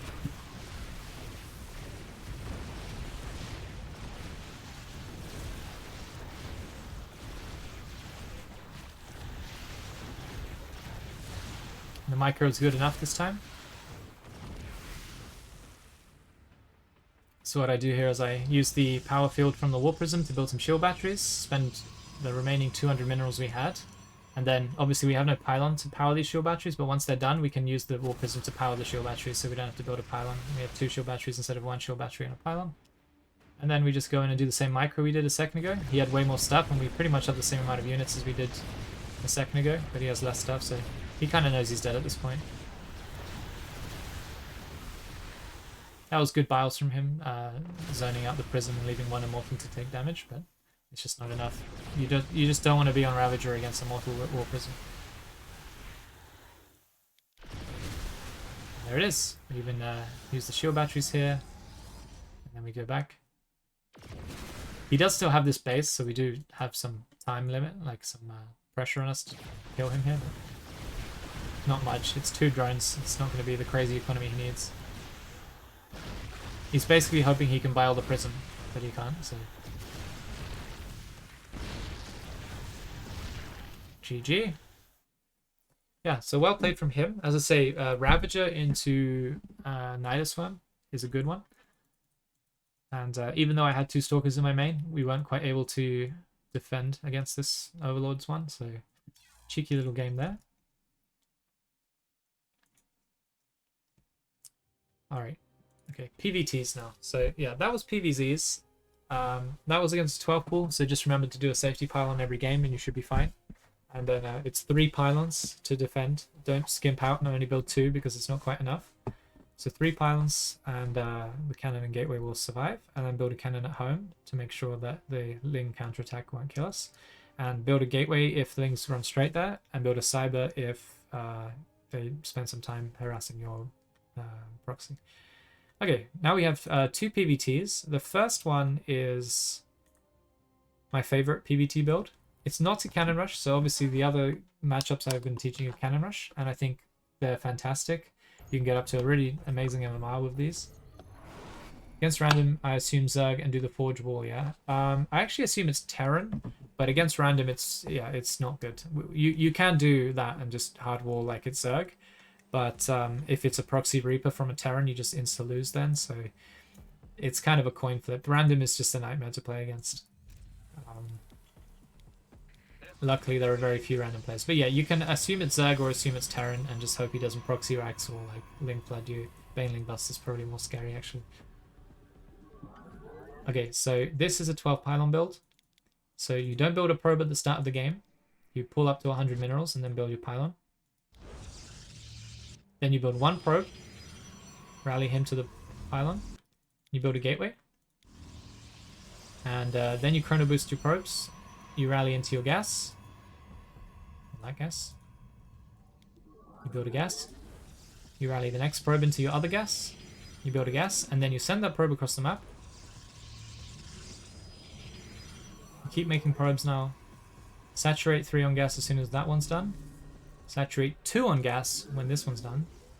Yeah, this is Proxy Stargate, but off of the 12 pylons. It's by far the strongest build I've ever seen. So we've got the Cyber here. We've got the, as soon as the gateway's done, we've got a pylon coming down. It needs to be down by 1 minute 30, but I built it at 1 minute 25, no big deal. This pylon will now finish in time for the Cyber, and we build a Stargate as soon as the pylon's done. So remember, 2 on gas and 3 on the other. And then you go up to 16 workers on minerals. Actually, you go up to full saturation, but go back on minerals, don't go on gas until your minerals are saturated. Cyber's done, build a Stargate. It's such a beautifully simple build. Chrono Boost and Adept after you put down the Stargate. The Adept will deal with any Reaper, but also it will come across the map and defend your proxy if he finds it quickly, which can happen. So, 1 shield battery at the proxy and then hide your probe, because you don't want the Reaper to just kill this probe. Glory to the Daylong. You can get this Stargate down at 1 minute 47. But that's insane, and you have to build everything perfectly. See an SCV, kill an SCV, build another Adept. You don't have to. 1 Adept is fine. You can build a shield battery here as well instead of an Adept. But you don't want to build anything more than that because we have 31 out of 31 supply, so very crisp build. And this last probe is going on to minerals. I actually saturated gas a bit too quickly here. Should be 16 on minerals and the last one goes into gas. But then this way it doesn't. It doesn't. Anyway, so after the Void Race started, you got a second pylon. I don't know what the state of the game is over here, so I build my second pylon quite conservatively, quite safe. I see that he's got a CC. It's not like a one base quick factory thing, which is very reassuring. But he's got 2 racks, so he's going to be spamming out Marines, and Marines are great because Void Race can kite them all day and get value. Kill the injured one there. So he's already lost 2 Marines, and Void Race have 6 range, and Marines have 5 range, and Marines have 3.15 movement speed, and Void Race have 1.75 more movement speed. So you can kite them all day long. Shame I didn't cancel that. So you can kite Marines all day long, and we know that his factory is going to be really late because he opened 2 racks. And then it's just shield batteries and more Void Rays. You don't want to get too frisky into the bunker, so just try and ignore the bunker as much as possible. Go for the squishy Marines that you can kite. And go for the SCVs. Go for the depot. All good options. He's already lost 500 resources in Marines, so that's cool. Get a free depot. You can shade the Adepts up just to kind of see what's going on. You don't have to let these finish. And he's just got nothing, right? Look at, like, we've got 2 Void Rays in his base, and he's still just only got Marine production. He's just about to start a tech lab on his factory now, so like, he's kind of dead already, but because he's got Marines, we have to respect that, keep kiting them. I do eventually build a Robo when you have the gas. It's usually after 3 Void Rays you build a Robo because you have the gas. Once again, it's the same principle of you can afford Immortal Void Ray production off of 1 base. Creator is a pro player, but this is Toperator, who is not the same person. Yeah, some other guy. Yeah, so we're just poking and prodding at him. He doesn't have anything in this bunker. We should just kill the bunker. And the Immortal is kind of a thing that says, if you have Cyclones, I'm just going to trash you with Immortals. So, Terra needs Tank Viking here, not Cyclone Marine. So we end up just taking the game away. Look at the resources lost tab, look at the amount of Void Rays we have in his base, and that's it. This is like the easiest, cleanest win that you can get against most Terran players. I've beaten literally every one of this. Future, Vindicta. I'm trying to think of EU Terrans that we've got this. Why do I only think of NA Terrans? I guess I cheese mostly on NA. It's the place to cheese. And he's just got nothing, so we can get a Prism after this, so we can pick up the Immortal and break the lock-on from the Cyclone. So here comes the Immortal, lock-on, pick up, no more lock-on, hooray. You never seen the Robo version of this? I think this is the strongest one. People like to go for like 3-gate follow-up or macro out. But I think Robo is the strongest one. It's just very snowballing, all of these units. Great waste of time. GG. This guy metagamed me, that's why he went 2-Rex. And he metagamed me last game when I cannon rushed him. So that's why he's extra salty. But yeah, that looked terrible because he went 2-Rex, which is a really bad metagame for this because he thought it would be a cannon rush. Yeah, so that was 12 Pylon Stargate, and we have one more replay. Obviously, we've gone over time here, but I don't mind too much. We have one more replay, and it is 12 Pylon Robo against Special in a sub-war against Vibe. And not only am I just proud of this replay, but I'm also happy with how I performed this game. So here's the Pylon. So this is the same opening in that 12 Pylon, 1 probe, build a gateway. Resume probe production with Chrono Boost. Rally into 1 gas.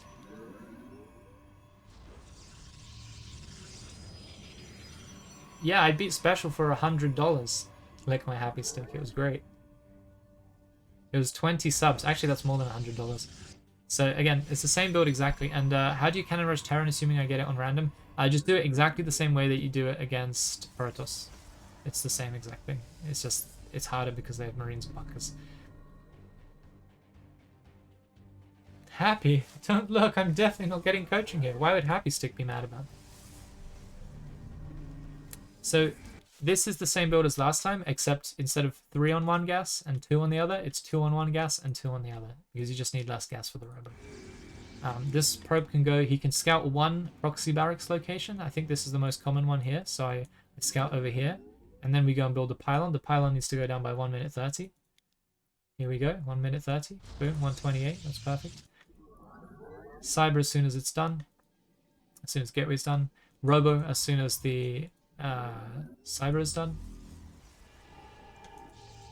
This probe can just go home, or we can go looking for proxy starports or anything, but I choose to just go home with him. We make a Stalker instead of an Adept because they're much better at dealing with Reapers, and also because they're much better in the situation that I'm going to create for myself in a second. So we kill the SCV Scout and make another Stalker. So if the Reaper sneaks on in, we're going to be able to deal with him eventually. We'll have to probe micro against the Reaper, and then the Stalker comes in.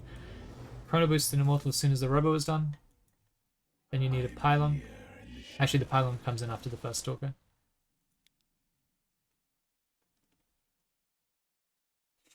I've practiced with Happy, and he is usually the cannon rusher, and I'm the nefarious poor first Zerg. So is Happy the reason you decided to switch to Protoss and have fun? That makes sense, Vespionage. Proud of you, Happy. Doing customs with your friend. That's good. It's the way.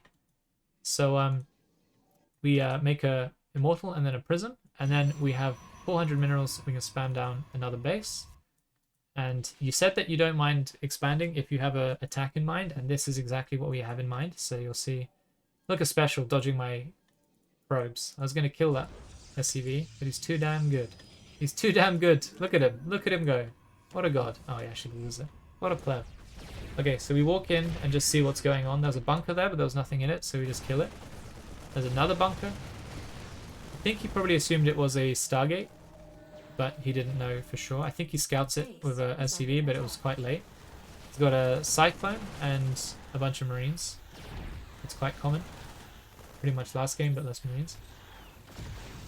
We have to use the Prism to dodge the lock and also to escape because we just can't fight this many Marines. We have constant Immortal production from here. And we also have a Twilight going down after the Nexus goes down. Just whenever you can afford it without cutting Immortal production, like I'm cutting now. I should have built the Twilight after this next Immortal, as what I'm seeing there. Although I'm actually supply block. No, I'm not. Yeah, so yeah, Twilight after your second Immortal then. It's good. I'm watching this replay and learning my own builds. Like, okay, you actually needed that Twilight later. Obviously, you have to micro as well. So focus on the micro because you just don't want to lose these expensive units. You don't have that many units, so you can't really afford to lose any. And then once the Twilight's done, you start charge. And once this Nexus is done, you pull off of gas. You can see I'm pulling off of gas already. Because we're going to do a charge lot follow-up with like 4 Immortals. And there's very little Terran actually can deal with this. Like, it's actually super difficult for Terran to deal with. I very rarely lose with this build, actually. Pull-out game is strong. We lose a Stalker because we can't micro, but we do get the Cyclone at least. Here comes Mr. Tank. We have to respect that. We can't just run at this tank with the Immortals because he's got 7 Marines and SCVs helping it. So don't be too frisky. You don't need to be too frisky because we have an attack in mind and we're going to do that. So we build a bunch of gateways whenever we have minerals and the AP on to build them instead of microing over here. You can see he's got a tank, but the main on this map is enormous, so you kind of always find an angle to come in. As long as you're not taking shots from tanks, you're fine to keep attacking. So right here I need to back out because the tank is there. And then we just fall back a little bit. It's got a Cyclone again, but we can break the lock on. So yeah, as I say, Stalkers are really good here instead of Adepts because they can shoot Vikings. And Vikings are something that will always happen to try and shoo away the Prism. We're already warping in Zealots. We should be up to 6 gates here. 6 gates. Wow, I did not saturate my minerals very well. Yeah, I should be saturating this better. But yeah, we're making Zealots already. Should be making Immortals as well, but I'm a bit poor. I think I just didn't build probes or something. We actually get the Tech Lab here, I think. He doesn't want to lose the remaining few units that he has, but he also doesn't want to lose the Tech Lab because that means no more tanks. And we're just microing around his enormous main. Here comes the Viking. We have to respect that. We need to bring the Stalkers to defend that. So Stalkers are really relevant because of that. And then we just have the most disgusting charge Immortal all in with 4 Immortals once this one pops and charge. Charge is finished. As soon as that is finished, you want to make a bunch of Zealots and go. His tanks are actually out of position, and so is his Cyclone and Viking. And we just win. With good old Zeebs and Immortals. When do we cut workers for the big Zealot weapons? We actually shouldn't. Oh, I forgot about this. Yeah, we actually shouldn't cut workers. I usually have full mineral saturation, like 16 workers, 7 more probes on minerals, and then start warping in Zealots. So yeah, you actually just don't cut is the answer. Special, being a good pro player, you know, he does a medevac drop whilst all of this is happening. That's also the reason why he let me kill his Tech Lab here, and I get to do such an easy attack here because he's got 8 Marines and a medevac missing from his army, which doesn't sound like much, but it's, you know, it's stim, and also actually doesn't have stim. Yeah, it's 8 Marines, and he could be protecting his tanks with those Marines. So he's already here, causing trouble. Just as we attack him, he attacks us. So we warp in and pull our probes to the other base, and then we're going to recall just enough to deal with it. As I say, they don't actually have stim, so they're not as scary. So he's just AFKing there because he's trying to not die in the main. And then I just recall just enough to deal with this. We have Zealot warp-ins as well to rely on. So 1 Immortal, a couple of Zealots warped in, and you can deal with 8 Marines without stim, so that's fine.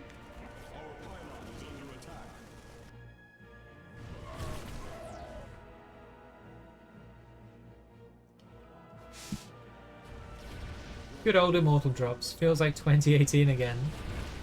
Yeah, it just feels great to play around with a Prism with Immortals in it. You can do it in every matchup.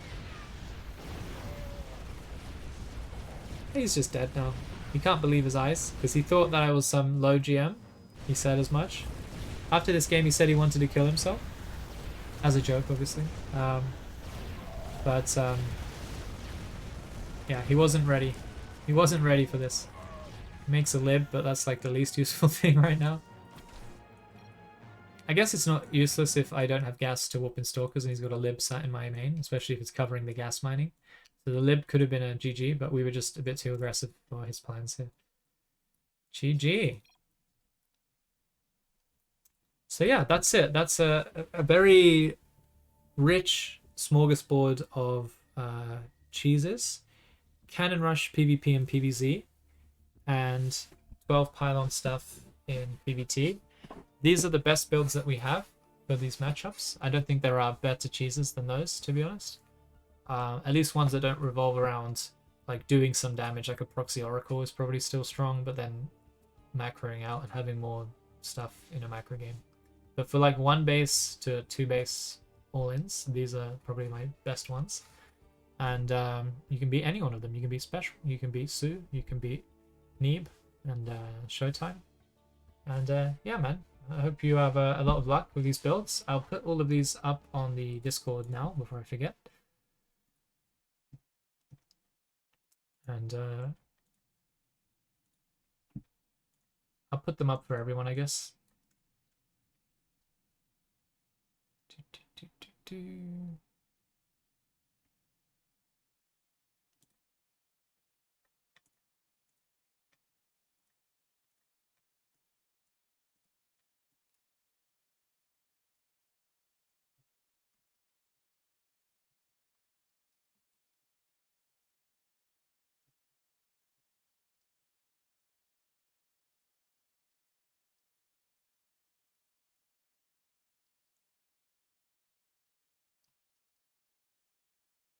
All right, yeah, so that's all on the Discord now. If you guys want to look at any of these replays, they're all there.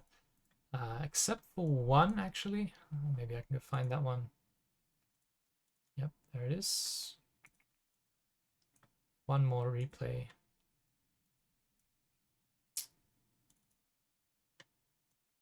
Where are you? Where is it? It was a 6K Protoss on Romanticide. There it is.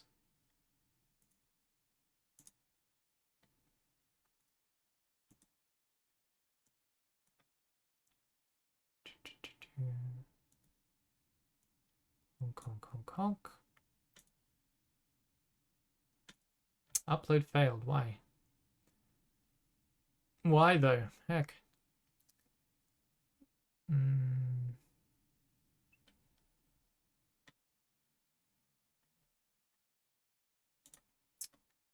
Bear with me 1 second, guys. I think I need to copy and paste out of the WinRAR thing and then throw it from there into Discord.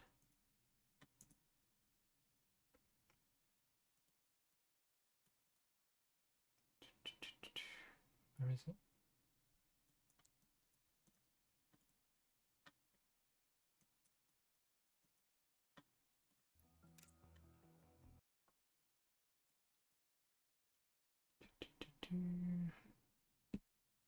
Where did it go? I'm so confused. Oh, there it is. Okay. Perfect. All right, that's up there now as well. Awesome. Anyway, that's the coaching session. I mean, I made a 1 hour session into a 2 hour session, but that's just classic Grim time management. I didn't want to just do half of the replay stuff. Question, if the 1-gate expand on low ground, I just go straight for the Nexus? You mean PvP? So what I do against that is I go on the ramp, and then the cannon on the low ground will kill the gateway on the low ground, and then I can crawl forwards if it's a good map like Death Aura, but if it's a map like Gigantha or Oxide, then I would just make a Stargate and play from there like normal. It's basically a ramp cannon rush at that point. And thank you, Vespionage. Yeah, I enjoy coaching. It's fun. Yeah, that was good. Get some music going. I decided not to play music during that. It's just a bit easier to listen to what I'm saying. And now we'll do a bit of ladder. Put some of these replays and analysis to the test.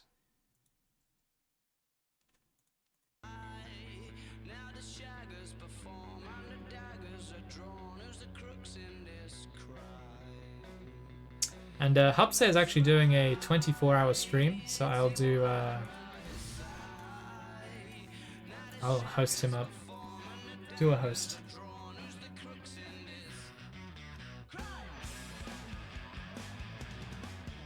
Just imps for the devil. Things are starting to add up.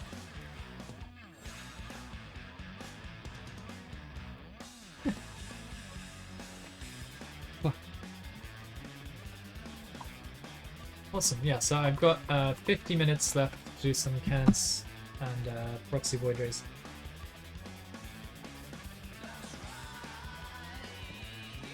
Oh, am I actually not going to get a master's border? I don't remember how this works. The ladder is locked now. I don't think I even get a border, right, if I play a game. I still get MMR, so that's fine, but...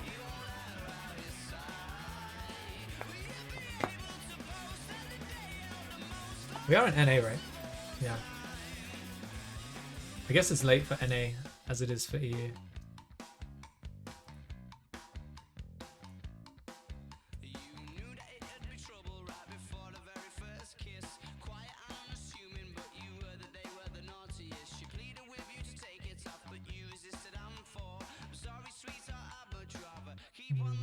Just checking to see if there's anyone to do customs with. I don't think Hup will want to do customs. Yeah, I know that, Melexo, but what about when the ladder is locked? So if you're Masters, you'll never get demoted to Diamond, and you also won't get promoted to GM during the ladder lock. You know, it's the week before the season ends. But will I get a thing? No. I actually have no idea. My shirt is very coloured, so my green screen's not having a good time here. It even works when the ladder is locked. Okay, awesome. So I will get a Master's border. Otherwise it looks like I'm playing unranked. Oh, we found a game! How exciting. I just hope it's not PvP, but the statistical likelihood is it is. Oh, it's Hoopsayer. Oh my goodness.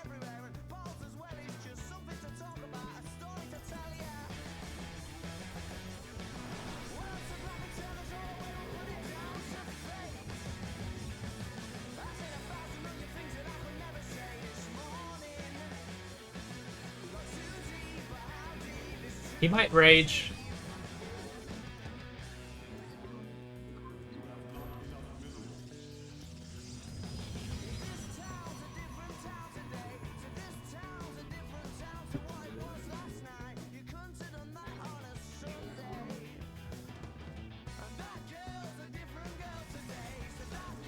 Paid for sleeping.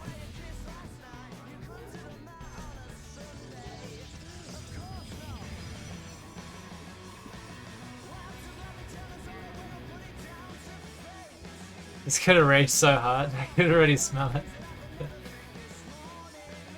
But I'm not gonna not cannon rush him just because of him being mean to me. That seems wrong, right?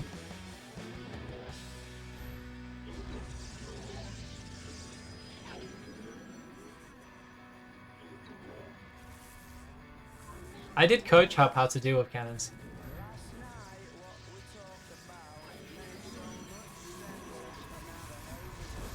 Oh no.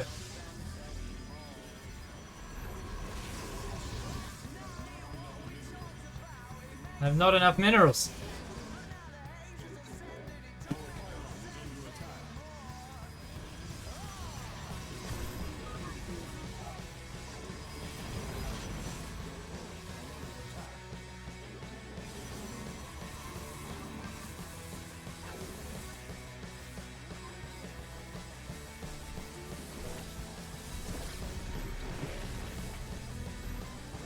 Oh, ping, please.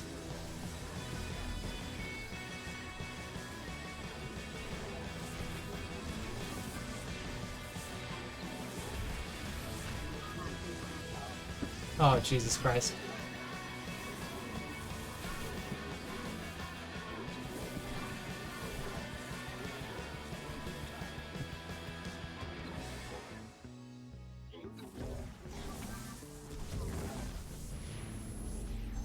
Ah!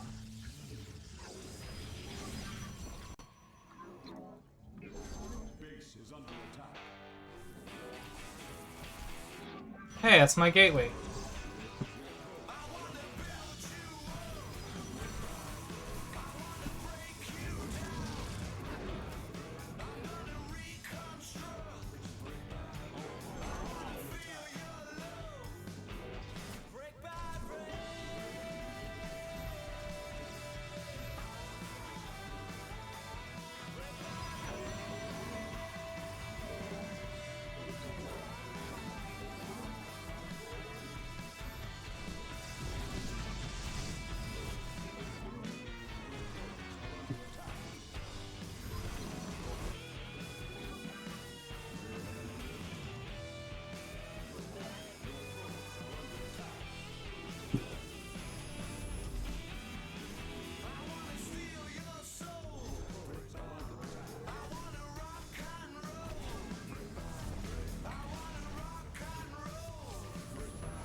Competition is over.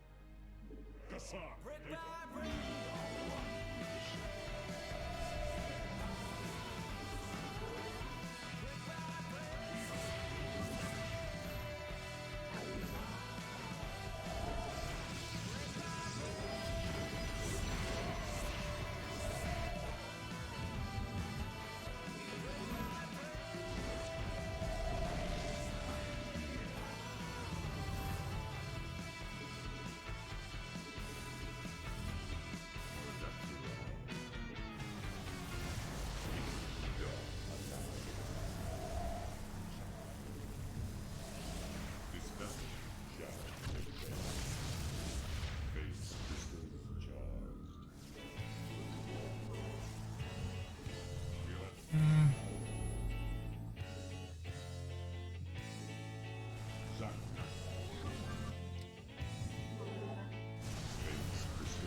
channel the light of iron. Zaknak.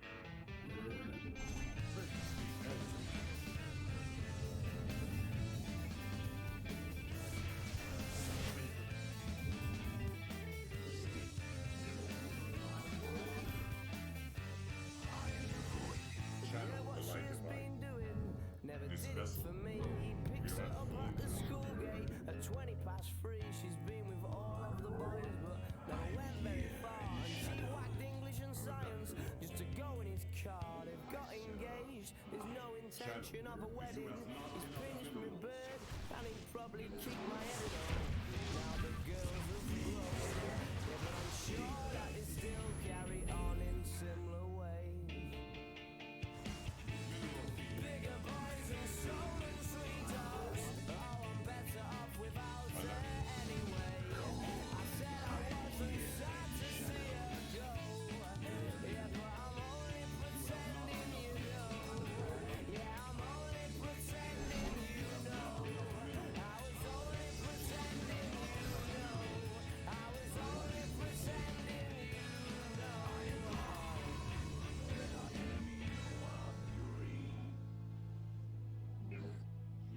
We are one. Base is under attack. Oh god.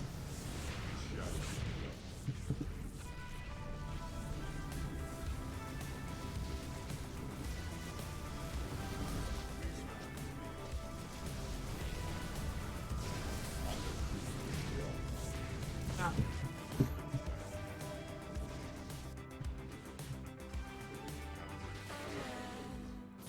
Will she love Our pylon is under attack. I'm still seeing you shout. Don't you leave me. Don't you leave me incomplete. I wanna know if this road will last. My eyes and only mine. Then I'd go back and show my love. I had a time, I'm told I should have known. No more nights alone. So cold. Let's go back. Okay, as far as I know, he doesn't have a base, which means he's mining out. I'm out. I heard a heavy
I was like, wow, a GG.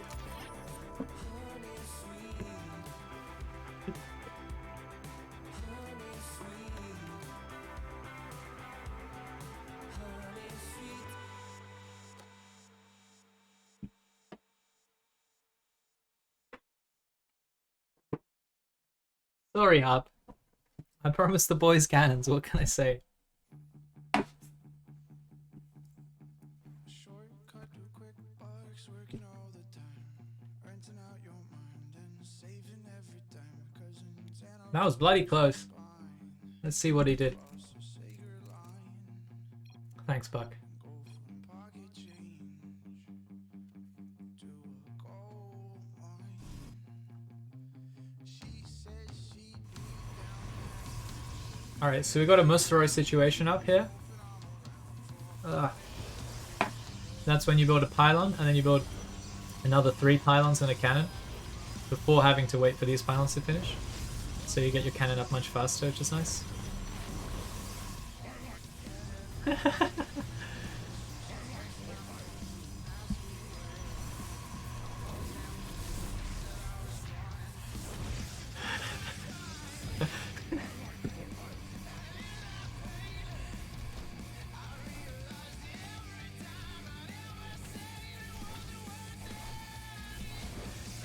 He wants to snipe me for my MMR, boys.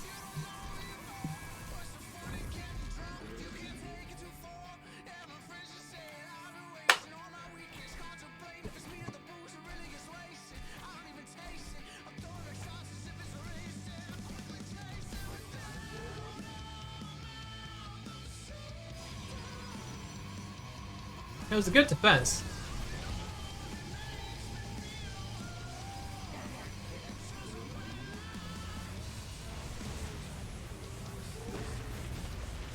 This pylon providing vision of the high ground there was pretty good. Additional pylons are required. Your base is under siege. Do not let this transgression go unpunished.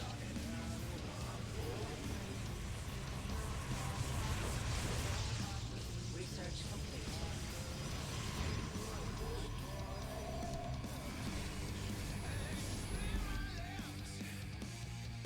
Yeah, he had a probe out on the map, so I was looking for a proxy. There never was one. There's no hope to actually find the tech because of the base being so big on this map. I reckon I could cannon rush Saril, yeah. I've cannon rushed Sue, who beat Saril on that same day.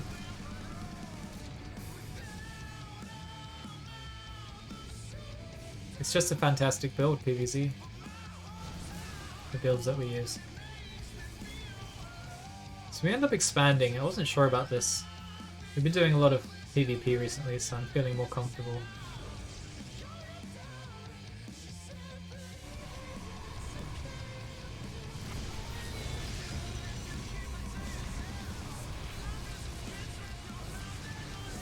Yeah, I really messed up there, shooting the cyber and both cannons hitting me. That was just really dumb. Keep trying to find an angle, but there's one.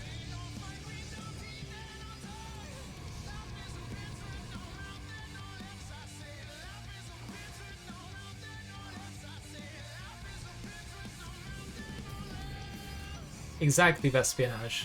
You're getting it now. Although this game was interesting. Up actually had way more Void Race because he goes double Stargate and I go into a 3-gate Blink thing.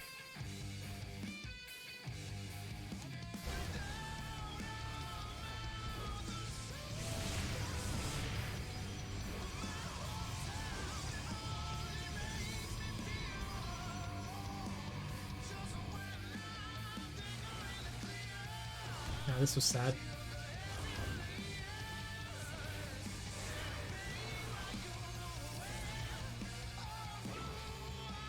Oh. Oh. This adept just doesn't die, huh? Yikes. I should have the border now? Okay, awesome.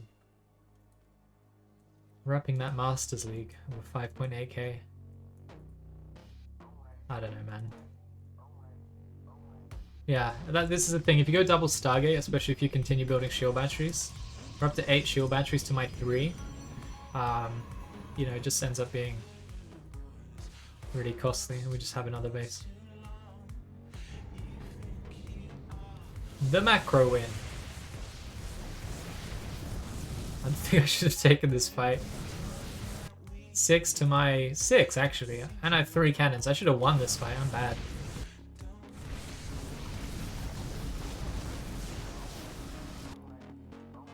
He doesn't super battery. Could have super battery this one, I guess. Yeah, this one. Already shouldn't have lost that fight. I thought he'd have more Void Rays than me, that's why I was playing a bit cautious. And then I look over, I'm like, that's not that many. We have a cannon.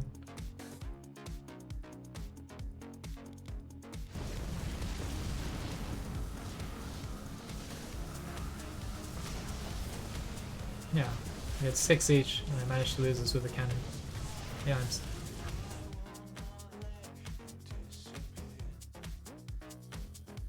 yes, there's the border. Took a while to warp in that. Is this hub? He's already in a game. He's already in a game. It's safe, boys. It's safe.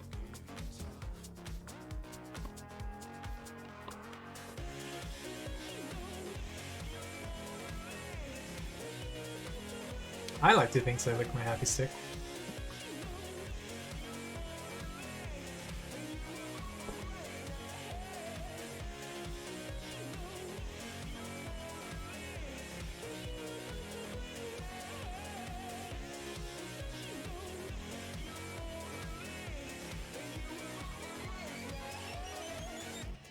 We might just get Hup again. We waited for like 3 minutes searching last time, only to get Hup, so he might actually have his game.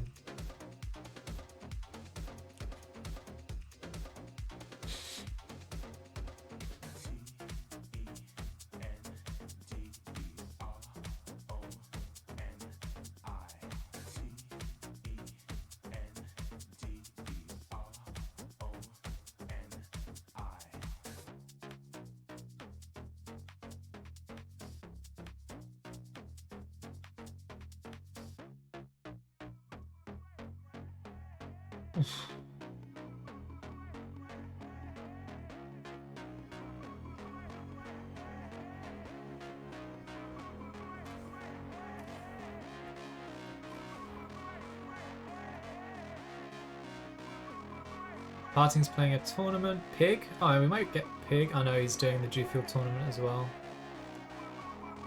It might actually just be me and Hup again.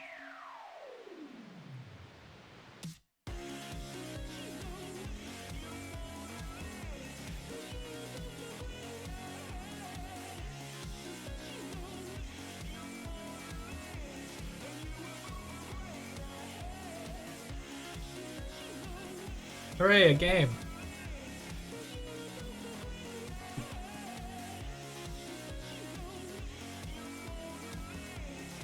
Death Aura. Alright. Hello, Real Harmless. Vespionage, you still here, my dude?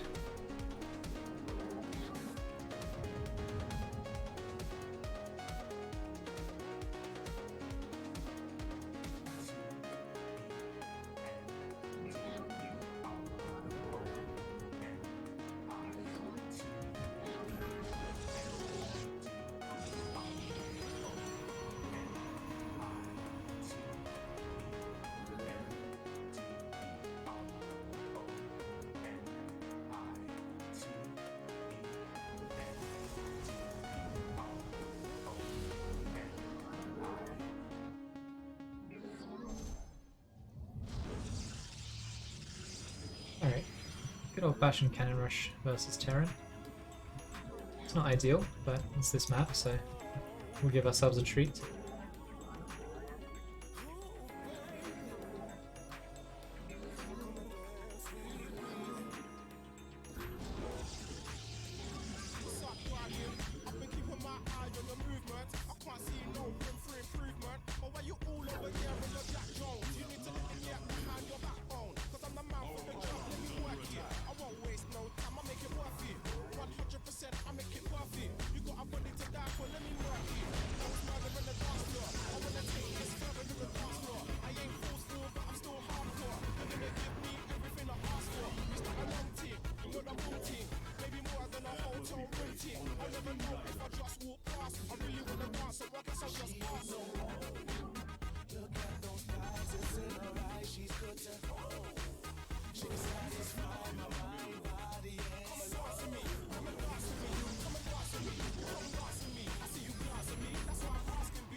I don't know if he's going for a proxy anything. Makes me a bit uncomfortable. Bomb.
GG.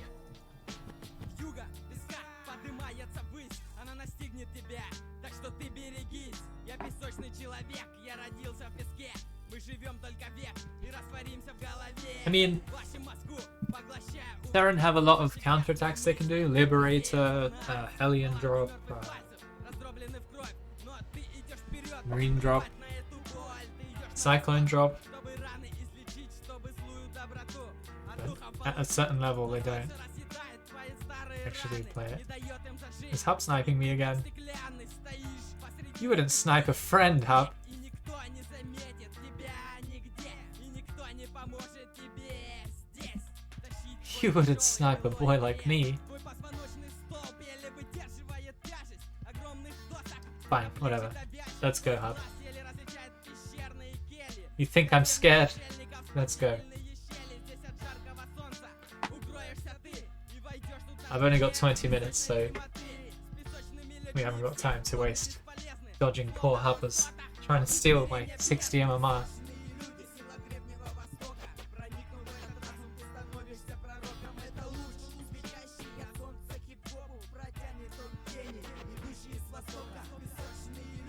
You think I'm just scared? I'm terrified. So yeah, that's how you cannon rush Terran, Vespionage. Just goes into Tempest instead of more Void Rays. Same location, same principles. Goomba? Is this Rocker? I think this might be Rocker.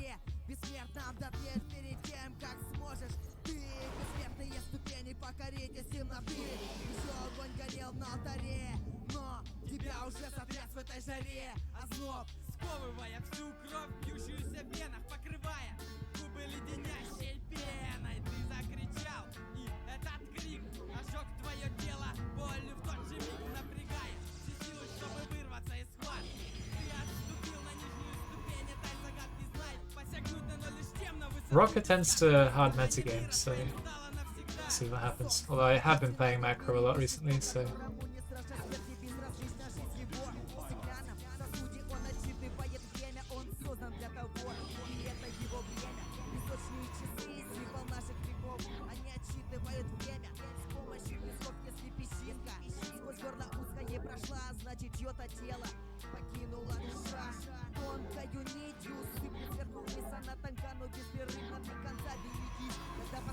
yeah, just a hard metagame.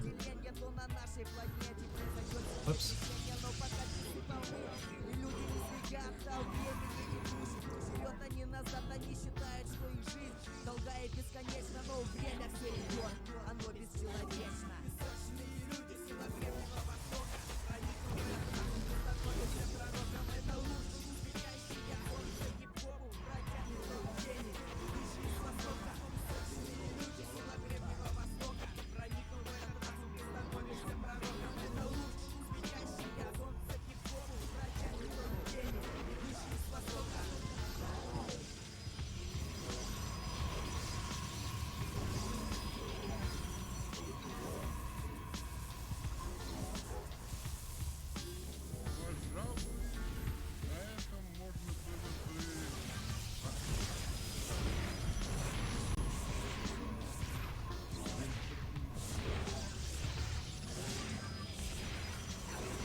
Oh god.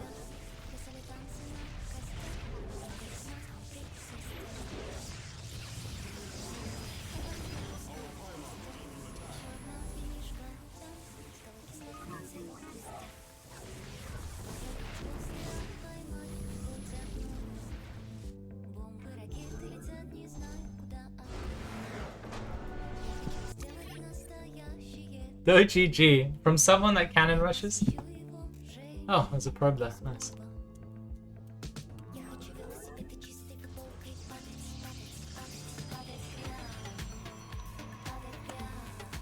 I mean, this is another cannon rusher. You can't be mad, right? You just can't.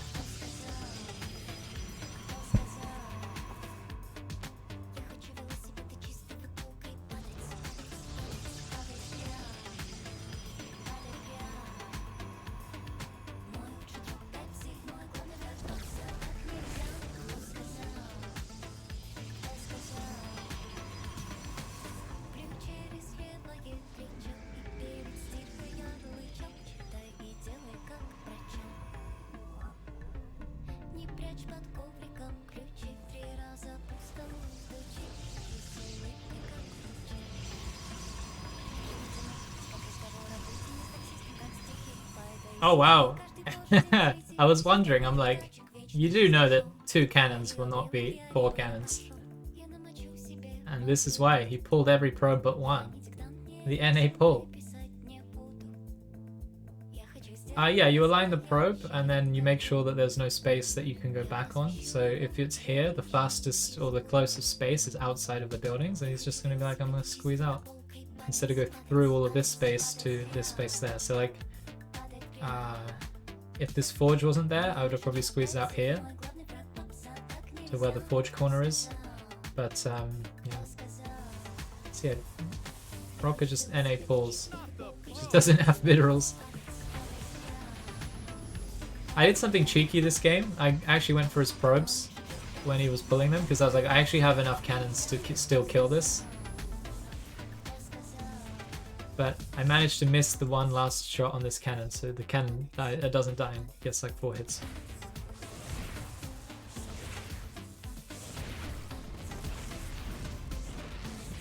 Yeah, my plan there was to kill some probes because the probe pull wouldn't work very well. He's not mining right now still, right? So classic. The classic tactic. Oh, he did GG. Do I have him blocked? Interesting. Interesting. We saw it in the replay. I must have had him blocked. Sorry, Rockin. I sullied his name. Unblock. Okay. Don't know why I had him blocked. It might have been metagaming me on his account, and I was like, I'm just gonna block people for that reason. I mean, that is why I block people. Not because they BM. Otherwise, I would have blocked half a long time ago. Burninator, Pure Legacy, and 4 barcodes. Pillow. Yeah, these are all metagamers. I don't know why. Oh no, this is a fake Jon Snow. This is the one that... What did he do? Did he map hack? Anyway, I think it's a fake Jon Snow. Unless it was a barcode that then became Jon Snow and he was metagaming me. That's also possible. Because you name change with the what's it called? Block is still there. I might call it there, I think, guys. It's been 2.5 hours. I need to try and get sleepy. It's still 10 minutes. But yeah, thanks night people for watching. Not many viewers at this time, of course, but it's because everyone's asleep. We'll host up our boy Hub, and I'll go and get a rest. I'll be back after we'll do some customs of APOP, and after that, I think it'll be ladder. Yeah, I don't think I have anything planned, so it'll just be ladder. Awesome. Yeah, good night, guys. I'll see you all soon.